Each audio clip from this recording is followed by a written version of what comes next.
There are two kinds of people in Manhattan, those who break quietly and those who shatter in front of 200 witnesses with cameras rolling. Evelyn Shaw became the second kind on a freezing Thursday night when her fiancé didn't just end their engagement. He executed it like a public trial, replaced her before she could even process the humiliation, and walked away leaving her ring on the table like evidence of a crime she didn't commit. But what Cameron Vance didn't know was that the stranger watching from the shadows would offer her something far more dangerous than comfort. Revenge wrapped in a contract, signed in blood and bound by 6 months that would rewrite everything. Drop a like, comment your city so I can see how far this story travels, and let's begin. The elevator to the Apex Club took 43 seconds to reach the rooftop, and Evelyn Shaw spent every single one of them checking her reflection in the polished brass doors. Her engagement ring caught the overhead light, a modest emerald-cut diamond that Cameron had saved 8 months to afford. She twisted it once, twice, the way she always did when she was nervous, even though tonight was supposed to be a celebration. 3 years. 3 years since Cameron Vance had proposed on a Brooklyn pier at sunset with shaking hands and a speech he'd clearly rehearsed but still fumbled through. 3 years since she'd said yes without hesitation, believing in the version of their future he painted with such certainty it felt inevitable. The elevator chimed. The doors opened onto a wall of sound, laughter, champagne glasses clinking, the low hum of Manhattan's elite pretending they weren't all performing for each other. The Apex Club wasn't just expensive, it was exclusive in the way that made exclusivity feel like oxygen. You either belonged here or you suffocated trying. Evelyn stepped out, scanning the crowd for Cameron's familiar profile. He'd texted her 2 hours ago, rooftop, 8 p.m., dress nice, I have a surprise. She'd assumed reservations at their favorite corner table. Maybe a toast. Cameron loved grand gestures when they didn't cost much. Flowers from the bodega, handwritten notes tucked into her briefcase, the kind of romance that felt earnest even when it was small. But the hostess didn't greet her. Nobody did. Instead, the entire room seemed to pivot in her direction like a choreographed movement, 200 faces turning as one, and that's when Evelyn saw him. Cameron stood in the center of the room beneath a spotlight she hadn't noticed before. He wasn't alone. Beside him, draped in a champagne-colored gown that probably cost more than Evelyn's monthly rent, stood Sloane Hartwell, hotel heiress, political donor, the kind of woman whose name appeared in society columns next to words like philanthropist and influencer without a trace of irony. Evelyn's breath caught. She stopped walking. Cameron saw her. His expression didn't change. No guilt, no hesitation. If anything, he looked relieved, like her arrival had triggered the next phase of a plan already in motion. "Evelyn," he said, his voice amplified by a microphone she hadn't seen him holding, "I'm glad you made it." The crowd parted. A path opened between them like a stage direction. Evelyn's stomach twisted. Something was wrong. This wasn't a surprise. This was a setup. "Cameron, what's going on?" Her voice came out smaller than she intended, swallowed by the acoustics of the room. He smiled. It was the same smile he used during his campaign speeches, practiced, confident, designed to project warmth without actually offering any. "I wanted to do this in front of people who matter, people who understand what it takes to build a real future in this city." Sloane's hand rested on his arm, possessive, casual, like it had been there before. Evelyn's pulse hammered. "Do what?" Cameron reached into his jacket pocket and pulled out a small velvet box, not the one her ring had come in. This one was newer, expensive. He opened it, revealing a diamond so large it looked obscene under the spotlight. "I'm ending our engagement," Cameron said, his tone calm, almost clinical. "Effective immediately." The room went silent. Evelyn couldn't move, couldn't breathe. The words didn't compute, didn't fit together in any order that made sense. "You're... what?" "Our relationship was built on a foundation that no longer serves my goals," Cameron continued, like he was delivering a press statement. "You're talented, Evelyn, brilliant even, but talent isn't enough in this world. You have to be strategic. You have to understand power." Someone in the crowd whispered. A phone camera flashed. "I need a partner who complements my political ambitions," Cameron said. "Someone who understands the circles I'm moving in. Sloane and I have been talking for months, and we've realized we're aligned in ways that matter." Evelyn's vision blurred. She forced herself to focus, to stay upright, even as her knees threatened to buckle. "Months? 6, to be exact." Sloane spoke for the first time, her voice smooth, unbothered. "Cameron and I met at a donor event last spring. We connected immediately. 6 months. Evelyn did the math in her head, her architect's brain automatically constructing timelines. 6 months ago, Cameron had been preparing for his city council run. 6 months ago, he'd told Evelyn he loved her, that they were building something permanent. 6 months ago, he'd been lying. You said you wanted to wait until after the election to set a wedding date, Evelyn said, her voice shaking now, anger bleeding through the shock. You said we needed to focus on your campaign. I said what I needed to say to keep things stable, Cameron replied. You were useful, Evelyn. Your success made me look good, the self-made architect dating the aspiring councilman. It was a nice narrative, but narratives change. Useful. The word landed like a slap. You're a fraud, Evelyn said, louder now, her hands clenched into fists. You stood in front of me and my family and I promised a future I no longer want. Cameron's voice hardened. You're not the victim here, Evelyn. You manipulated your way into every opportunity you ever got, leveraging your looks, your charm, playing the struggling artist card when it suited you. Don't pretend you're above strategy. The accusation was so absurd, so fundamentally wrong, that Evelyn almost laughed. She'd worked 60-hour weeks for 5 years, had turned down easier jobs to build her reputation on merit, had survived in a male-dominated industry by being twice as good and half as loud. But Cameron wasn't finished. Tonight, I'm choosing honesty, he said. I'm choosing a partner who elevates me instead of holding me back. Sloan understands that power isn't about idealism, it's about access, influence, and legacy. He turned to Sloan, took the massive diamond ring from the box, and slid it onto her finger. The crowd erupted into polite applause. Evelyn stood frozen as Cameron reached for her hand, not gently, but with the efficiency of someone completing a transaction. He slid her engagement ring off her finger before she could pull away, then placed it on the table beside them, like a piece of evidence being dismissed from a trial. I wish you the best, Evelyn, Cameron said, his tone almost kind now, magnanimous in victory. I really do. Then he turned his back on her and kissed Sloan. The cameras flashed in a strobe light frenzy. Evelyn heard her name whispered, felt the weight of 200 gazes dissecting her reaction, cataloging her humiliation for social media posts and gossip columns. She should have screamed, should have thrown something, should have done anything other than what she actually did, which was turn around and walk toward the elevator with her head high and her hands shaking so badly she had to shove them into her coat pockets to hide the tremors. The elevator doors opened. She stepped inside. The doors closed, and then she broke. The cold hit her like a physical force the moment she exited onto the street. Evelyn had forgotten her scarf, her gloves, everything except the burning need to get out of that building before she shattered completely. Manhattan in January was unforgiving. The wind cut through her coat, her dress, straight into her bones. She walked without direction, her heels clicking against frozen pavement, her breath coming in short, visible gasps. She made it 3 blocks before her legs gave out. Evelyn collapsed onto a bench outside a closed boutique, her body folding in on itself as the reality of what had just happened finally, fully registered. 3 years. Gone. Dismissed. Replaced. Not in private. Not with an apology or even basic human decency. In front of an audience, with cameras recording every second, designed to humiliate her so thoroughly she'd never recover. She pressed her hands against her face, trying to hold herself together through sheer force of will, but the sobs came anyway. Harsh, ragged sounds that she couldn't control. Her phone buzzed. Then again, and again. She pulled it out with shaking hands. 37 notifications, text messages, social media tags, news alerts. The execution had already gone viral. Breaking, Cameron Vance ends engagement in shocking public display. Architect Evelyn Shaw replaced by heiress Sloan Hartwell. Sources say Shaw blindsided by Split.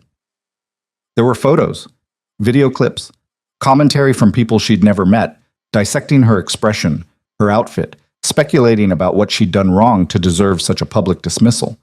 Evelyn's hands trembled so violently she nearly dropped the phone. She turned it off, shoved it back into her pocket, and wrapped her arms around herself, trying to generate warmth where there was none. Miss Shaw. The voice came from behind her, low, calm, male. Evelyn jerked upright, her heart slamming against her ribs. She spun around. A man stood 5 feet away, hands in the pockets of an expensive black overcoat. Tall, well over 6 feet. Dark hair, dark eyes, the kind of bone structure that belonged on a European runway or a mafia movie poster. He was maybe 35, maybe older, the kind of face that made age irrelevant. "Who are you?" Evelyn's voice came out hoarse, someone who was at the Apex Club tonight. He didn't move closer, didn't invade her space. His tone was neutral, almost clinical. "I left when you did." Evelyn's instinct screamed at her to run, but her body was too exhausted, too wrecked to obey. "Are you a reporter?" "No." "Then what do you want?" "To offer you a ride before the paparazzi find you." Evelyn laughed, a bitter, broken sound. "I don't know you." "You don't," he agreed. "But you're about to be ambushed by photographers who followed you from the restaurant. They're 2 blocks away. You have maybe 90 seconds before they arrive." Evelyn's pulse spiked. She looked past him, down the street, and saw movement, figures with cameras, moving fast. "Why do you care?" she demanded. The man's expression didn't change.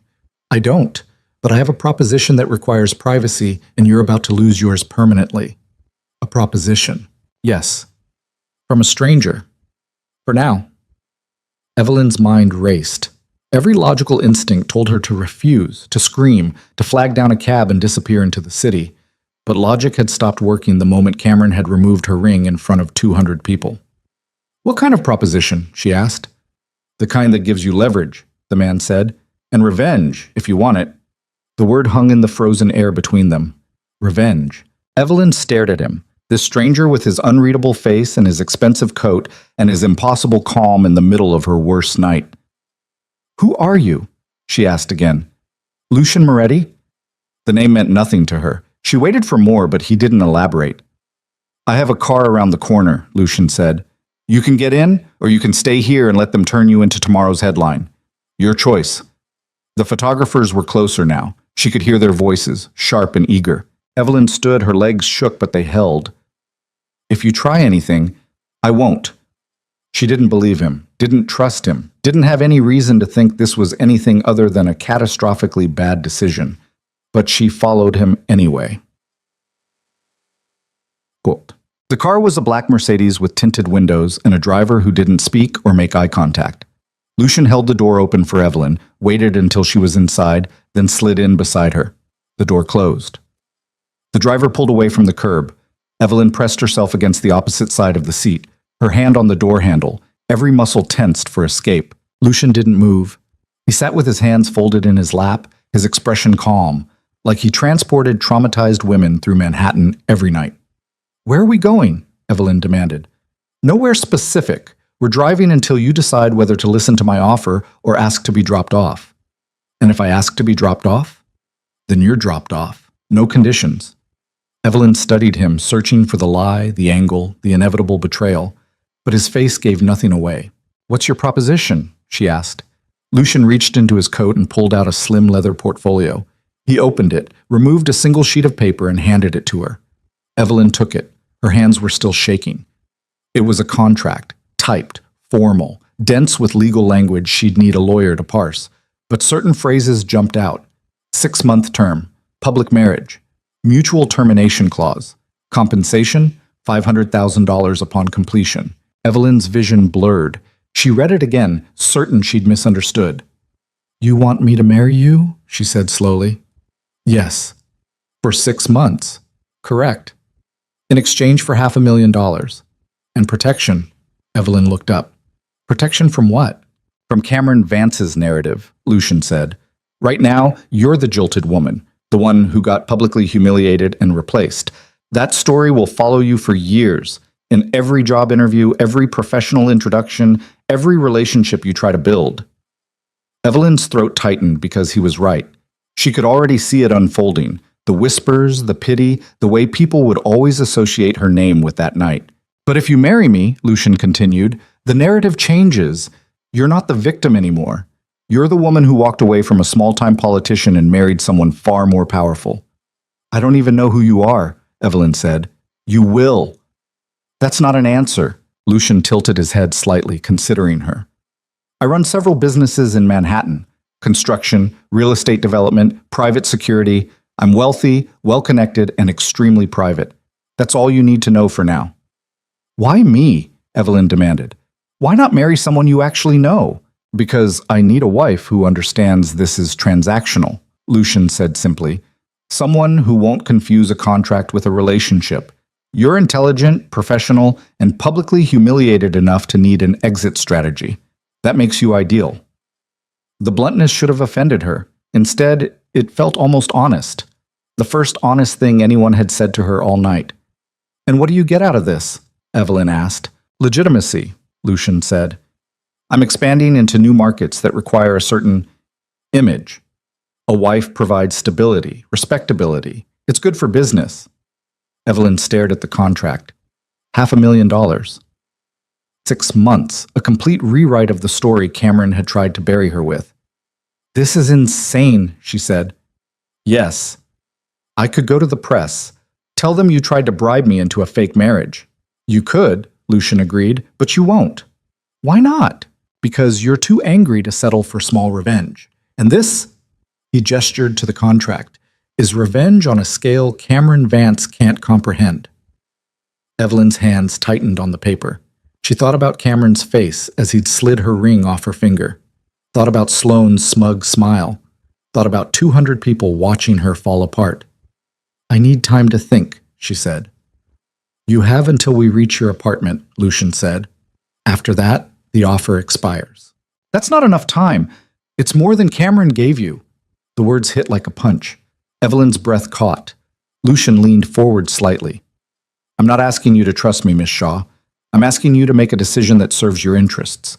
You can walk away, rebuild your life slowly, and spend years trying to escape tonight. Or you can accept my offer and rewrite the ending before anyone else gets the chance. The car slowed.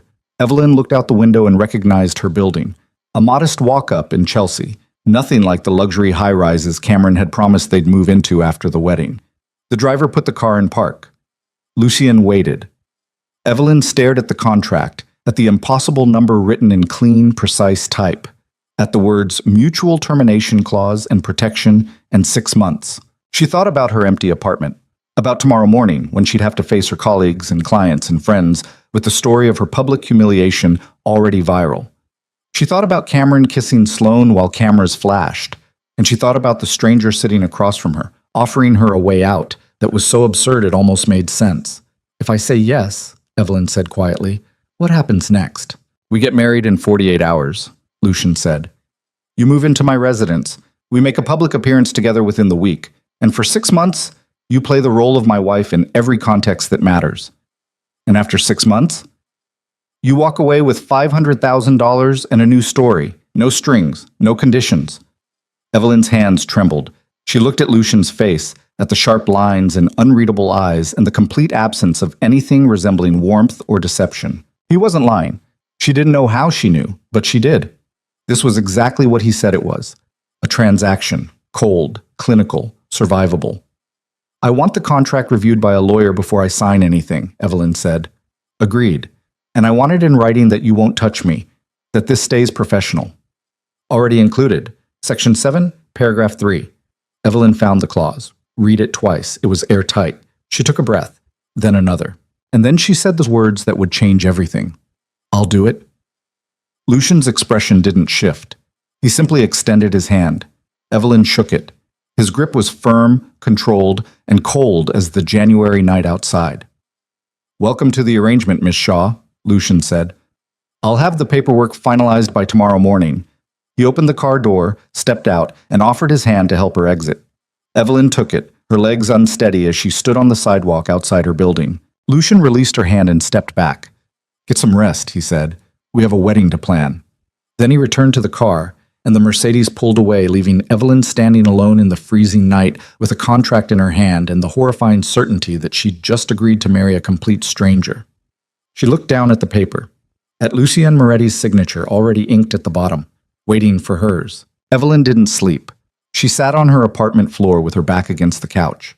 The contract spread across the coffee table, reading the same clauses over and over until the words stopped making sense. Her phone lay face down beside her, vibrating every few minutes with calls and messages she refused to answer. The radiator hissed and clanked in the corner, struggling against the cold seeping through the single-pane windows. By the time dawn broke, she'd memorized every word of Lucien Moretti's offer. 6 months, $500,000. A marriage that wasn't a marriage, an escape that felt more like a trap. At 7:30, her phone rang with a number she didn't recognize. Evelyn stared at it for 3 rings before answering. Miss Shaw. Lucian's voice was as controlled as it had been the night before, like he'd been awake for hours. A car will pick you up at 9. Bring the contract. We'll review it with my attorney before you sign. I haven't decided yet, Evelyn said, even though they both knew she was lying. Yes, you have. There was no smugness in his tone, just certainty. 9 o'clock. He hung up. Evelyn sat there holding the phone, her jaw clenched, hating how right he was. Tats.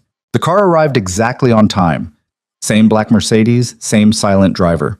This time Evelyn didn't hesitate. She climbed into the back seat with the contract clutched against her chest and watched her building disappear through the tinted windows. The city looked different in daylight, sharper, more unforgiving. People rushed past on sidewalks, clutching coffee cups and staring at phones, oblivious to the fact that Evelyn Shaw's entire life had detonated less than 12 hours ago. The car headed uptown, cutting through traffic with the kind of aggressive confidence that suggested the driver had done this route 1,000 times. They passed Central Park, then continued north into a neighborhood Evelyn recognized but had never entered, the kind of area where doormen wore white gloves and buildings had names instead of addresses. The Mercedes pulled up in front of a limestone tower with Art Deco detailing and a brass placard that read simply, The Moretti. Evelyn's stomach dropped. The driver opened her door. She stepped out onto the sidewalk, craning her neck to see the top of the building. 30 floors, maybe more. Glass and stone and old money. Miss Shaw. A woman in a tailored black suit appeared at the entrance. Mid-40s, sharp-featured, with the kind of posture that suggested military training or ballet. Mr. Moretti is waiting. This way. Evelyn followed her through a lobby that looked like it had been ripped from a European palace. Marble floors, crystal chandeliers, oil paintings in gilt frames. The elevator required a key card. The woman swiped hers without a word, pressed the button for the penthouse, and stepped back. The doors closed. The elevator rose. Evelyn's pulse hammered. She tried to slow her breathing, but her lungs wouldn't cooperate. The elevator chimed. The doors opened directly into an apartment. Not an apartment, a penthouse. Floor-to-ceiling windows overlooking the Hudson River, furniture that looked expensive enough to require insurance, and enough square footage to fit Evelyn's entire building inside with room to spare.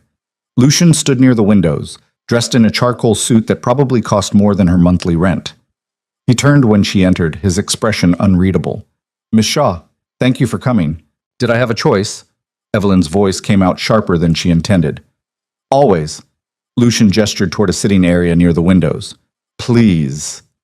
Evelyn crossed the room, hyper-aware of the woman in the black suit standing near the elevator, watching everything. She sat on the edge of a leather chair that was somehow both modern and antique, refusing to relax into it. Lucian sat across from her. Between them, a glass coffee table held a stack of documents that made the contract in Evelyn's hands look thin by comparison. Before we proceed, Lucian said, I need to introduce you to someone. He looked past Evelyn toward a hallway she hadn't noticed. Isabella. A woman emerged from the shadows like she'd been waiting for her cue. She was younger than Lucian, late 20s, maybe 30, with the same dark hair and sharp bone structure. But where Lucian's face was controlled and unreadable, hers was expressive in a way that felt dangerous. Her eyes moved over Evelyn like a scanner, cataloging every detail. This is my sister, Lucian said. Isabella Moretti. Isabella didn't offer her hand. She stood with her arms crossed, her expression somewhere between skepticism and outright hostility. So this is the architect, Isabella said. Her voice was lower than Evelyn expected, with an edge that suggested she'd perfected the art of controlled aggression. The one Cameron Vance threw away in front of half of Manhattan. Isabella. Lucian's tone held a warning. What? I'm being accurate. Isabella turned her attention fully to Evelyn. You understand what you're agreeing to? I'm still deciding, Evelyn said. No, you're not. You're here because you're desperate and angry and you want revenge. Those are terrible reasons to make permanent decisions. It's not permanent, Evelyn shot back. It's 6 months. 6 months in this world is permanent, Isabella said. Once you're in, you don't just walk away clean. Isabella. Lucian's voice hardened. That's enough. Isabella's jaw tightened, but she stepped back, her arms still crossed. Evelyn's heart raced. She looked between the siblings, sensing a dynamic she didn't understand, but could feel crackling in the air between them. What does she mean, this world? Evelyn asked. Lucian's expression didn't change. My businesses operate in complex markets. There are risks. Isabella worries unnecessarily. I worry realistically, Isabella corrected, and you're bringing a civilian into something she's completely unprepared for. I'm sitting right here, Evelyn said, her voice rising. If you have concerns, say them to me directly. Isabella's eyes narrowed. Then, unexpectedly, she smiled. A sharp, humorless expression. Fine. My concern is that you're going to get yourself killed because you don't understand the first thing about the people my brother deals with. You think this is about revenge on your ex-fiancé. It's not. It's about Lucian needing a prop for his expansion into legitimate development markets. And you're convenient. Isabella. Lucian stood. The movement was controlled, but there was steel underneath. Leave. No. The single word hung in the air. Lucian and Isabella stared at each other, and Evelyn watched something silent and vicious pass between them, a conversation in glances and micro-expressions that she had no hope of decoding. Finally, Isabella turned and walked toward the hallway, but before she disappeared, she looked back at Evelyn. If you sign that contract, Isabella said quietly, don't expect anyone to save you when it goes wrong, especially not him. Then she was gone. The silence that followed felt suffocating. Evelyn's hands shook. She pressed them against her thighs, trying to steady herself. What the hell was that? My sister has trust issues, Lucian said, sitting back down. Ignore her. She said I'd get killed. She's being dramatic. Is she? Evelyn leaned forward. What exactly do you do, Mr. Moretti? Lucian studied her for a long moment. Then he reached for the stack of documents on the table and pushed them toward her. I run a construction and development company, he said. We build residential towers, commercial properties, infrastructure projects. We also provide private security services for high-profile clients. Everything is legal, licensed, and above board. Evelyn pulled the documents closer. Corporate filings, building permits, contracts with the city. Everything looked legitimate, almost aggressively so, like someone had gone out of their way to ensure a paper trail. Then why does your sister think I'm in danger? Evelyn asked. Because she lost someone, Lucian said. His voice didn't change, but something shifted in his eyes. Something old and buried. And she blames me for it. Who did she lose? That's not relevant to our arrangement. It is if it affects my safety. Lucian's jaw tightened. For the first time, Evelyn saw a crack in his composure. Small, barely visible, but there. My previous wife, he said finally. She died 3 years ago. Isabella holds me responsible. The words landed like stones. Evelyn's breath caught. How? A targeted attack that was meant for me. Lucian's tone was flat, clinical, like he was discussing a business transaction. She was in the wrong place at the wrong time. It won't happen again. How can you possibly guarantee that? Because I'm more careful now. Lucian leaned back, his expression hardening into something unreadable again. And because this arrangement is temporary, you'll be visible enough to serve the purpose but protected enough to stay safe. That's the deal. Evelyn stared at him, her mind racing. Everything about this man screamed danger, the controlled violence in his posture, the way Isabella had looked at him like he was a loaded weapon, the casual admission that his first wife had been murdered. But Cameron's face flashed through her mind, the smug smile, the way he'd removed her ring like he was discarding trash. I want to meet with your attorney, Evelyn said. Alone. Lucian nodded. Agreed. He pulled out his phone, typed something, and within 30 seconds, a man in an expensive suit appeared from another hallway. Late 50s, silver hair, the kind of face that had spent decades negotiating high-stakes deals. This is Marcus Chen, Lucian said. My corporate attorney. He'll review the contract with you in the library. Take as long as you need. Marcus gestured toward a door off the main room. This way, Miss Shaw. Evelyn stood, clutching the contract. She looked at Lucian one more time, searching for something. Reassurance, honesty. Anything that would make this feel less insane. He gave her nothing. She followed Marcus into the library. But 2 hours later, Evelyn emerged with a revised contract and a lawyer's business card tucked into her pocket. Marcus Chen was thorough. He'd walked her through every clause, answered every question, and confirmed that the contract was exactly what Lucian claimed. A 6-month employment agreement disguised as a marriage, with exit clauses so airtight that Evelyn could walk away at any point with minimal legal consequences. The money was real. The timeline was fixed. The protections were extensive. It should have felt like a victory. Instead, Evelyn felt like she was signing her life away.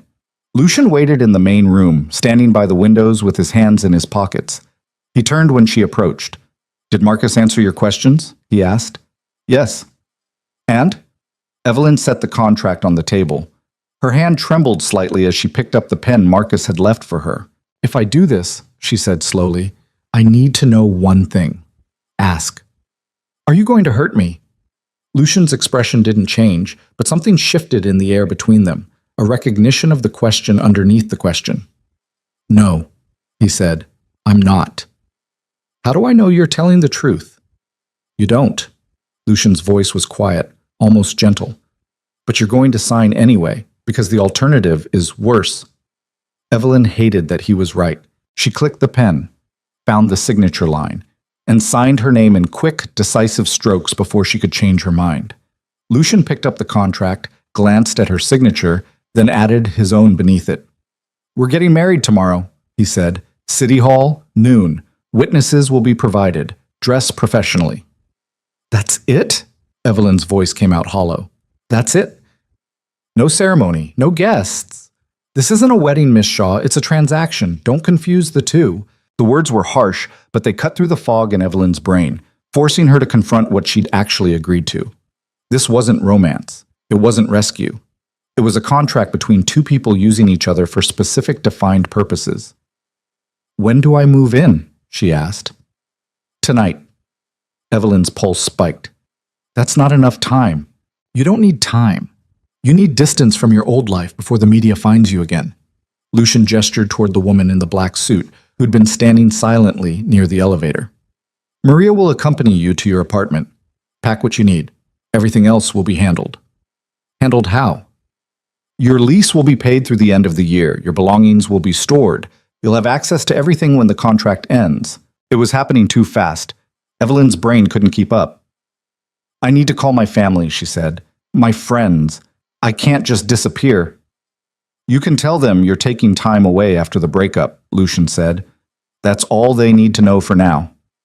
"And when we announce the marriage?" "We'll control that narrative when the time comes."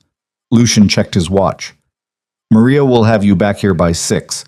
We'll discuss logistics over dinner." He was dismissing her. Evelyn recognized the tone, the way his attention had already shifted to something else. She wanted to argue. Wanted to demand more time, more control, more something. But the contract was signed, and the machinery was already in motion. Maria appeared at her elbow. "Miss Shaw, we should go." Evelyn followed her into the elevator, her mind spinning. As the doors closed, she caught one last glimpse of Lucian standing by the windows, his expression unreadable, his hands in his pockets, already looking like a stranger. Evelyn's apartment felt smaller than she remembered. She stood in the doorway, staring at the familiar chaos, books stacked on every surface, architectural drawings pinned to the walls, half-finished coffee cups scattered across her desk. Evidence of a life that had been interrupted mid-sentence. Maria waited in the hallway, giving her space but making it clear this wasn't optional. Evelyn grabbed a suitcase from her closet and started throwing clothes into it without thinking. Jeans, sweaters, the black dress she'd worn to Cameron's campaign events. She paused on that one, her fingers tightening on the fabric. Then she shoved it into the suitcase anyway. Her phone buzzed. She'd been ignoring it all day, but the vibrations had become constant, insistent. She picked it up. 43 missed calls. Over 100 texts. Most from her best friend, Jenna. Some from colleagues. A few from her mother, and one from Cameron. Evelyn's stomach twisted. She opened the message before she could stop herself. "I'm sorry it had to be public, but you'll understand eventually. This is better for both of us." The audacity of it, the complete lack of self-awareness, made her hands shake. She almost threw the phone. Almost screamed. Almost let herself break down for the second time in 24 hours. Instead, she deleted the message and blocked his number. Then she called Jenna. 2 rings. "Oh my God, Evie, I've been trying to reach you all night. Are you okay? Where are you? I saw the videos and I'm going to kill him. I'm literally going to find Cameron and—" "Jenna, stop." Evelyn's voice came out calmer than she felt. "I'm fine. You're not fine. Nobody's fine after that. I'm coming over right now. Don't. Evelyn cut her off. I'm leaving the city for a while. I just need space. Silence on the other end. Then, leaving? Evie, what are you talking about? I can't explain right now. I just need you to trust me. This isn't like you. Jenna's voice shifted from concern to alarm. You don't run. You fight. What's going on? I'm not running. Evelyn glanced at Maria, who was checking her watch. I'm just taking control of the situation in my own way. That sounds like something a kidnapping victim would say under duress. Despite everything, Evelyn almost laughed. I'm not kidnapped. Then tell me where you're going. I can't. Evie, I'll call you in a few days, I promise. Just trust me. She hung up before Jenna could argue. The silence that followed felt like a betrayal. Evelyn finished packing in a blur. Clothes, toiletries, her laptop, the framed photo of her and her parents at her architecture school graduation. She paused on that one, her throat tight. Her mother was going to lose her mind when she found out, but that was a problem for later. Maria appeared in the doorway. Miss Shaw, we need to go. Evelyn zipped the suitcase, took one last look at her apartment, at the life she was leaving behind, at least temporarily. Then she followed Maria out the door. Dinner was served in a private dining room off Lucian's penthouse.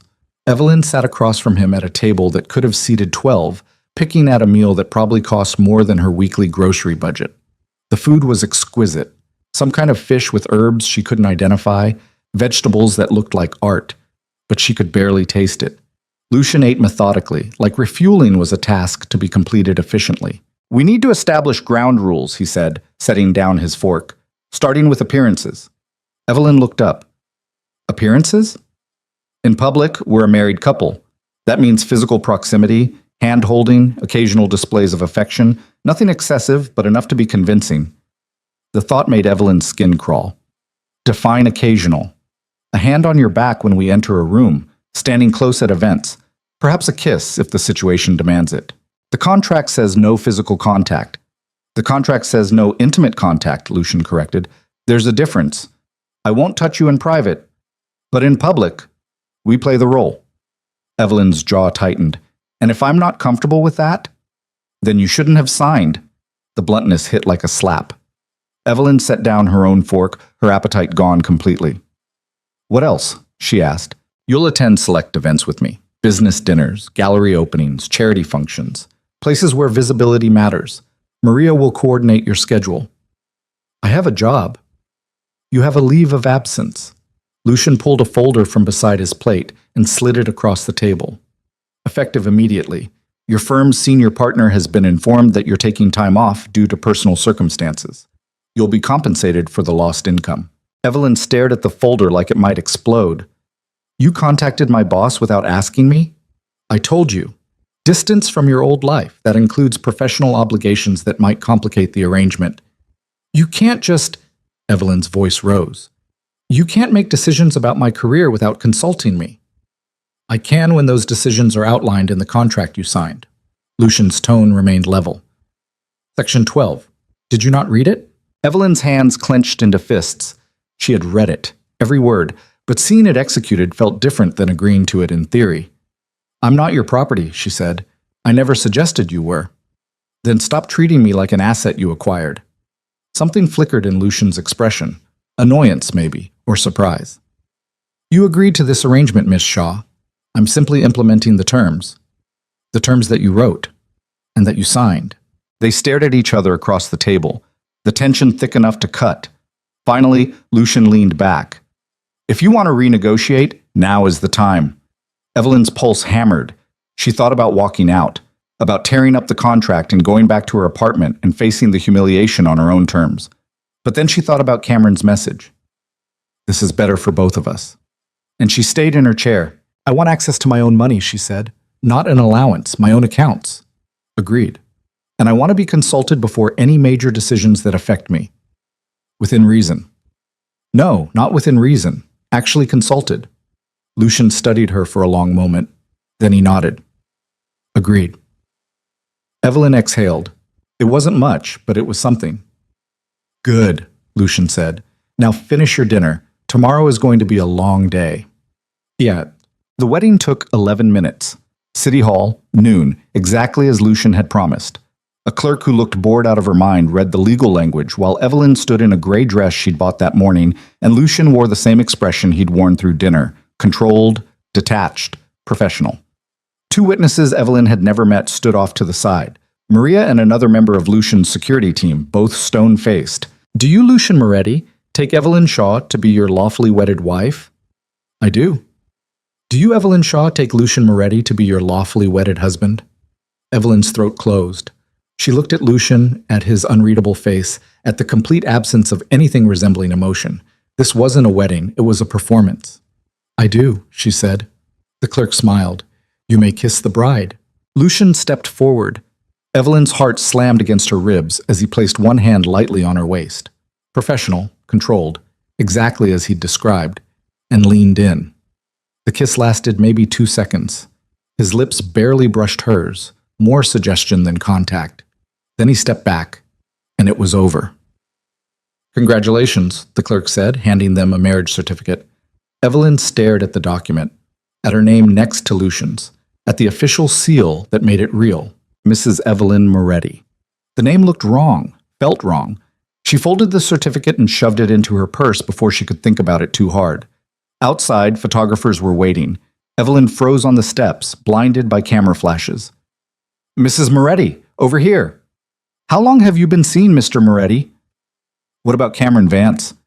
"Did you know about the marriage before the breakup?" Lucian's hand found the small of her back, warm, steady, possessive. He guided her down the steps toward the waiting Mercedes, his expression calm despite the chaos erupting around them. "Smile," he murmured, too quiet for anyone else to hear. "You're supposed to be happy." Evelyn forced her lips into something resembling a smile, even though her hands were shaking and her chest felt like it was caving in. The car door opened. Lucian helped her inside, then slid in beside her. The door closed, the noise cut off. Evelyn pressed her hands against her thighs, trying to stop the trembling. "Well done," Lucian said, pulling out his phone. "That's it?" Evelyn's voice came out strangled. "Well done?" "You looked convincing. That's what matters." Evelyn stared at him, at this man she'd just married, this stranger who treated their wedding like a business meeting. "Do you feel anything?" she asked.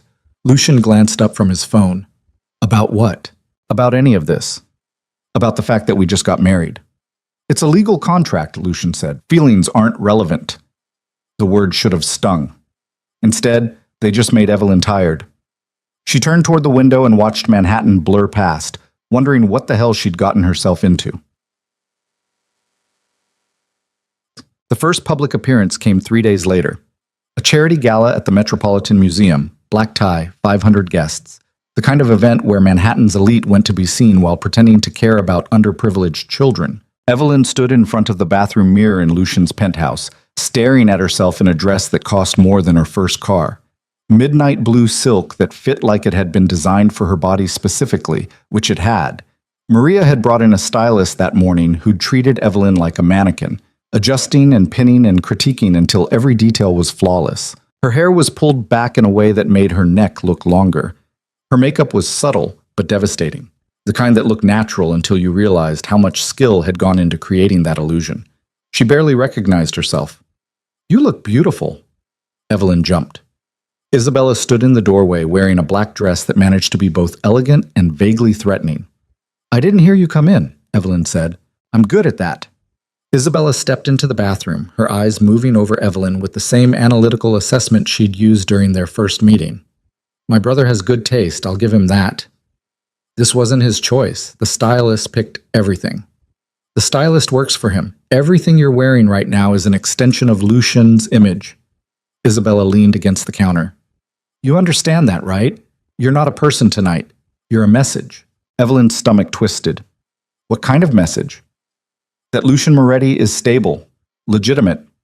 The kind of man who has a beautiful wife and attends charity events and belongs in the same rooms as senators and CEOs. Isabella's voice was matter-of-fact. "You're his entry ticket into circles that wouldn't touch him otherwise." "Why not?" "Because people like my brother don't usually get invited to galas at the Met." Isabella's smile was sharp. "At least, not through the front door." Before Evelyn could respond, Lucian appeared behind Isabella. "We're leaving in 5 minutes," he said. He was wearing a tuxedo that made him look like he'd stepped out of a cologne ad. Sharp, dangerous, impossibly controlled.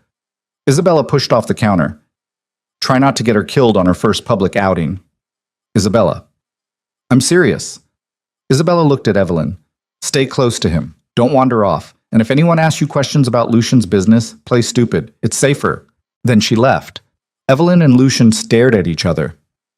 Is she always like that? Evelyn asked. Yes. And you just tolerate it?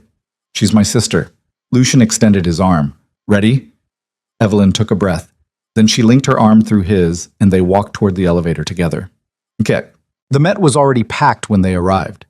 Evelyn had been to exactly one gala in her life, a fundraiser for her architecture school that had felt awkward and overpriced. This was different. This was Manhattan royalty dressed in couture, air-kissing each other while waiters circulated with champagne that probably cost more per bottle than Evelyn's monthly student loan payment. Lucian's hand settled on her lower back as they entered, exactly as he'd promised. The touch was light, professional, but everyone noticed. Heads turned, whispers started. Is that Lucian Moretti? Who's the woman? Oh my God, is that Evelyn Shaw, Cameron Vance's ex? The recognition felt like being stripped naked in public. Evelyn forced herself to keep her expression neutral, her posture relaxed, even though every instinct screamed at her to run. Breathe, Lucian murmured, too quiet for anyone else to hear. You're doing fine. They moved through the crowd, Lucian stopping occasionally to shake hands with men in expensive suits, exchange brief pleasantries with women dripping in jewelry. Every interaction was smooth, calculated, perfectly choreographed. And through it all, his hand never left her back. Evelyn was scanning the room, trying to orient herself when she saw him. Cameron. He stood near the bar with Sloane Hartwell on his arm, both of them dressed like they'd just stepped out of a magazine. He was laughing at something someone said, his expression relaxed, confident. Then he saw Evelyn. The laugh died. His face went pale. Sloane noticed immediately. She followed his gaze, and when she saw Evelyn standing next to Lucian Moretti, her expression shifted from smug to uncertain. Evelyn's pulse hammered, every muscle in her body tensed. Lucian felt it, his hand pressed slightly firmer against her back, not controlling, but anchoring. Do you want to leave? He asked quietly. No. Evelyn's voice came out stronger than she felt. I want to stay. Lucian's lips curved into something that almost resembled a smile. Good answer. Cameron was moving toward them now, cutting through the crowd with Sloane trailing behind. His expression had shifted from shock to something harder, anger, maybe, or defensiveness. Evelyn? He stopped 3 feet away, his eyes moving between her and Lucian like he was trying to solve a puzzle. I didn't expect to see you here. Clearly. Evelyn's voice was ice. And you are? Cameron's attention shifted to Lucian, his tone edging toward confrontational. Lucian Moretti. Lucian extended his hand. Evelyn's husband. The word landed like a bomb. Cameron stared at Lucian's outstretched hand like it might be poisoned. Then slowly, he shook it. Husband, Cameron repeated. That's fast. When you know, you know. Lucian's tone was pleasant, almost friendly, but there was steel underneath. Congratulations on your engagement, by the way. I saw the announcement. Sloane stepped forward, her smile tight. Thank you. Cameron and I are very happy. I'm sure. Lucian's hand moved from Evelyn's back to her waist, pulling her slightly closer. The gesture was subtle but unmistakable, a claim being staked. Cameron's jaw tightened. How long have you two been? Does it matter? Evelyn cut him off. Her voice was steady now, fueled by adrenaline and fury. You made your choice, Cameron. I made mine. This is insane. Cameron's voice dropped. His eyes locked on Evelyn. You married someone you barely know to what? Prove a point? I married someone who values me, Evelyn said. Something you never figured out how to do. Evelyn's, we're done here. Lucian's voice was calm, but there was an edge to it that made Cameron step back. Enjoy your evening. He guided Evelyn away before Cameron could respond, his hand firm but not forceful. They made it halfway across the room before Evelyn's legs started shaking. I need air, she said. Lucian didn't hesitate. He led her through a side door onto a terrace overlooking Central Park, empty except for the cold night air and the distant sounds of traffic. Evelyn gripped the railing, her breath coming in short gasps. You did well, Lucian said. I feel like I'm going to throw up. That's normal. Is it? Evelyn laughed, a harsh, bitter sound. Is any of this normal? Lucian didn't answer. Evelyn turned to look at him. He stood a few feet away, hands in his pockets, his expression unreadable in the shadows. Why did you really want to marry me? She asked. And don't give me the legitimacy speech. There are 1,000 women in Manhattan who could play this role. Why me? Lucian was quiet for a long moment. Then he said, because you were angry enough not to ask too many questions. The honesty of it hit harder than any lie. Evelyn stared at him. At this man she'd married, this stranger who treated her like a business asset and defended her like she mattered. What are you really?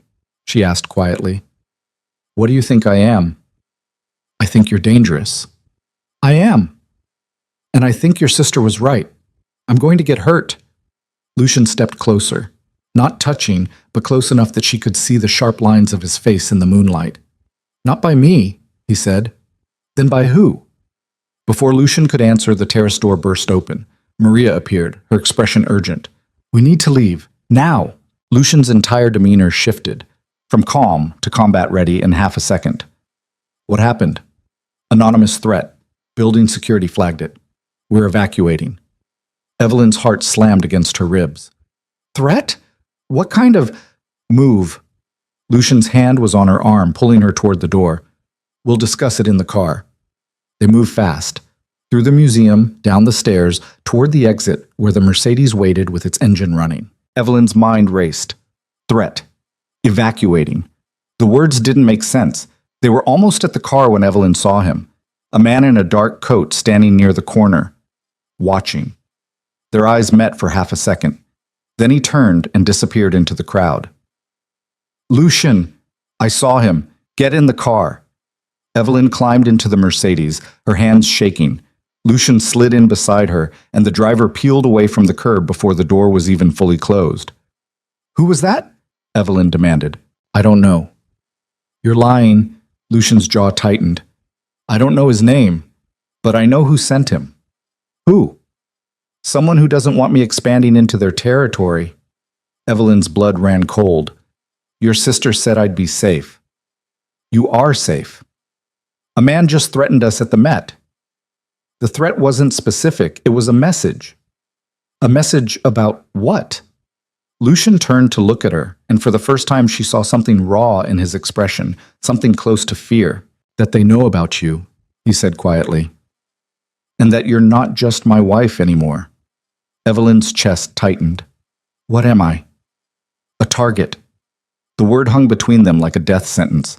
Evelyn pressed back against the seat, her mind spinning, her hands shaking so badly she had to clench them into fists. This wasn't supposed to happen, she said. You said I'd be protected. You are. Then why am I terrified? Lucian didn't answer. The car sped through Manhattan, past glowing windows and oblivious pedestrians, carrying Evelyn Shaw, now Evelyn Moretti, deeper into a world she didn't understand and couldn't escape. And somewhere in the darkness, someone was watching. Waiting. Planning their next move. The penthouse felt like a cage. Evelyn stood by the floor-to-ceiling windows, staring out at the Hudson River 30 floors below, watching the lights of passing boats cut through the darkness. Behind her, Lucian was on his phone, speaking in clipped sentences to someone she couldn't see. Maria stood near the elevator, stone-faced and alert, one hand resting near the weapon Evelyn now knew she carried under her jacket. 3 hours since the Met. 3 hours since a stranger's eyes had locked onto hers and turned her into a target. Lucian ended the call and crossed the room. His tie was loosened, his jacket discarded, but the tension in his shoulders hadn't eased. We need to talk, he said.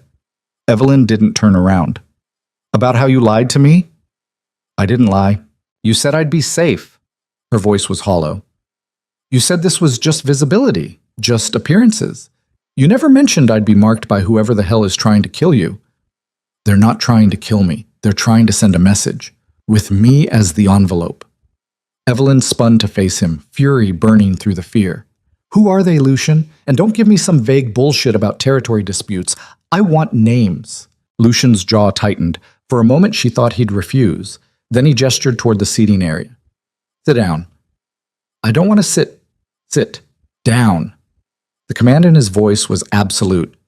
Evelyn's hands clenched into fists, but she moved to the chair and sat, her spine rigid. Lucian remained standing, his arms crossed. The man who's interested in you is named Marco Varelli. He runs smuggling operations through the port, construction materials, luxury goods, anything that moves in containers. My company's expansion into waterfront development threatens his logistics network. So this is a turf war. It's business competition with higher stakes.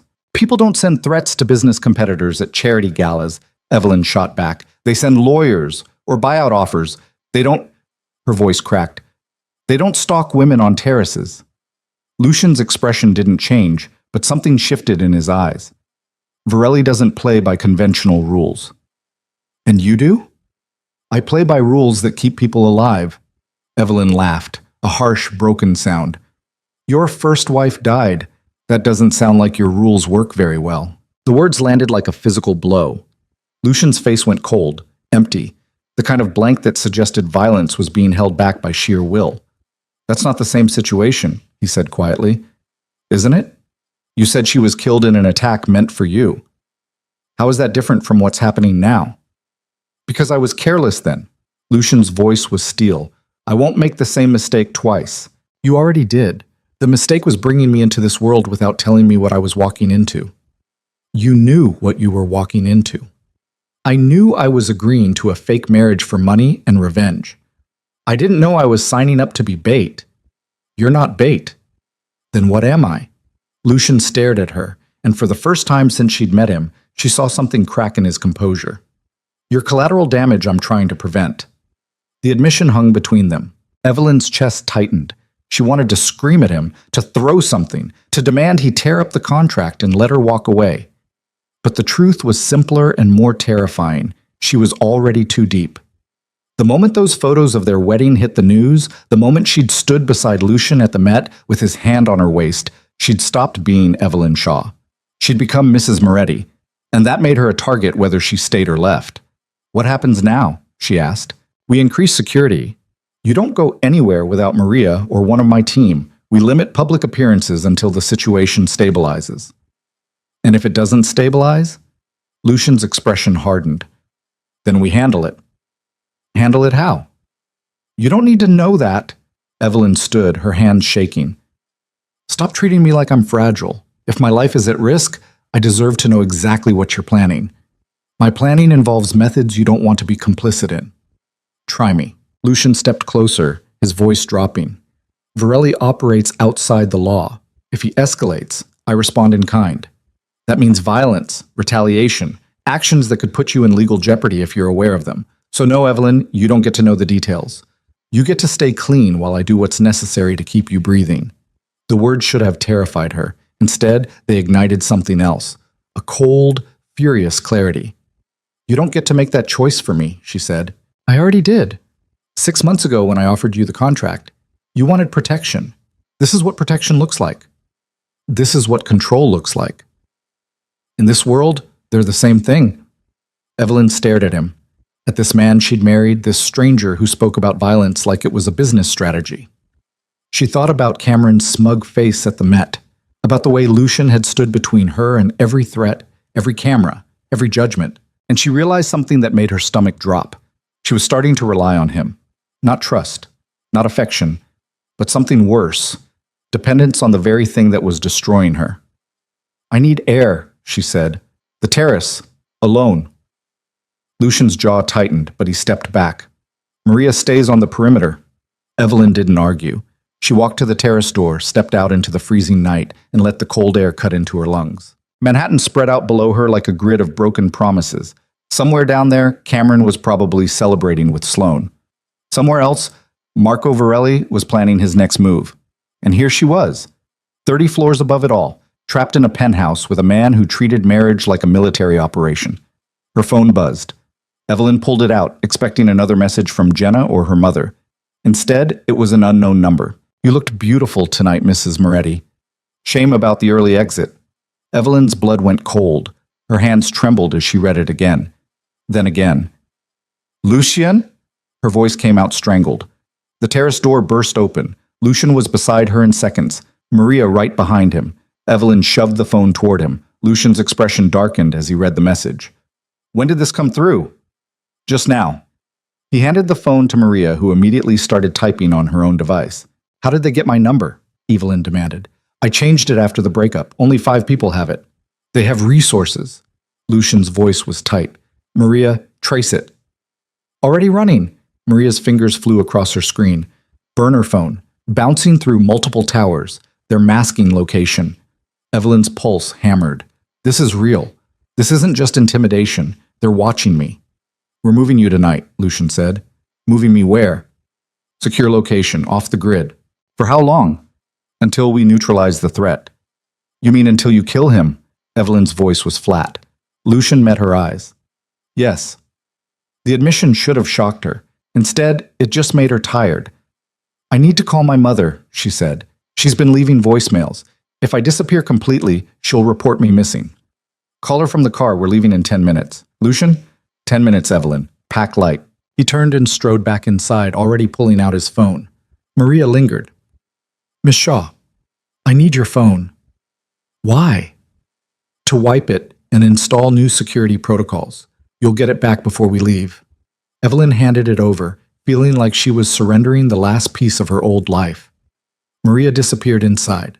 Evelyn stood alone on the terrace, staring at the city that had chewed her up and spit her out twice in 2 weeks. And somewhere in that city, a stranger was watching. Waiting. Planning. The safe house was a converted warehouse in Red Hook, industrial and anonymous.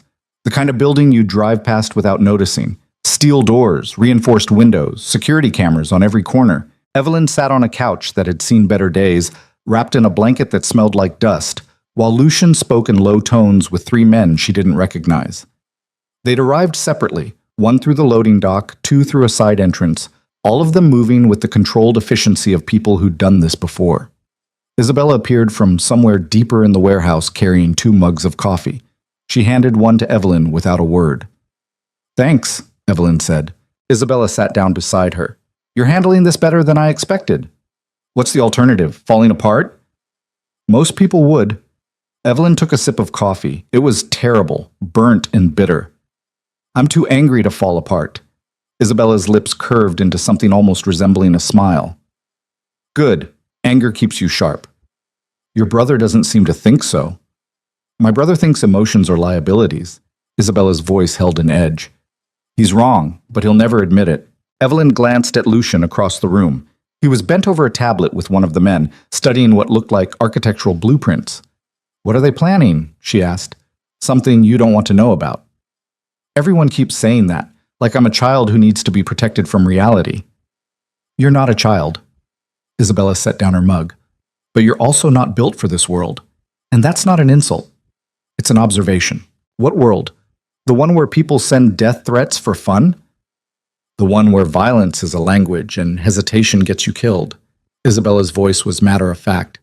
Lucian speaks that language fluently. You don't. That makes you vulnerable. Then teach me. Isabella's eyebrows rose. Teach you what? How to survive this. How to stop being the weak link. Isabella studied her for a long moment. Then she stood. Come with me. Evelyn followed her through a maze of hallways to a room that looked like a makeshift gym. Punching bag in the corner, weights stacked against the wall, mats on the floor. Isabella crossed to a cabinet and pulled out a small handgun. She checked the chamber, confirmed it was empty, then held it out to Evelyn. You ever held one of these? She asked. Evelyn stared at the weapon. No. Good. Then you won't have bad habits to unlearn. Isabella gestured for her to take it. Go on. Evelyn's hands trembled as she reached for the gun. It was heavier than she expected, cold and solid and terrifying. It's not loaded, Isabella said. Relax. I can't relax. I'm holding a gun. You're holding a tool. That's all it is. Metal and mechanics. It only becomes dangerous when someone pulls the trigger.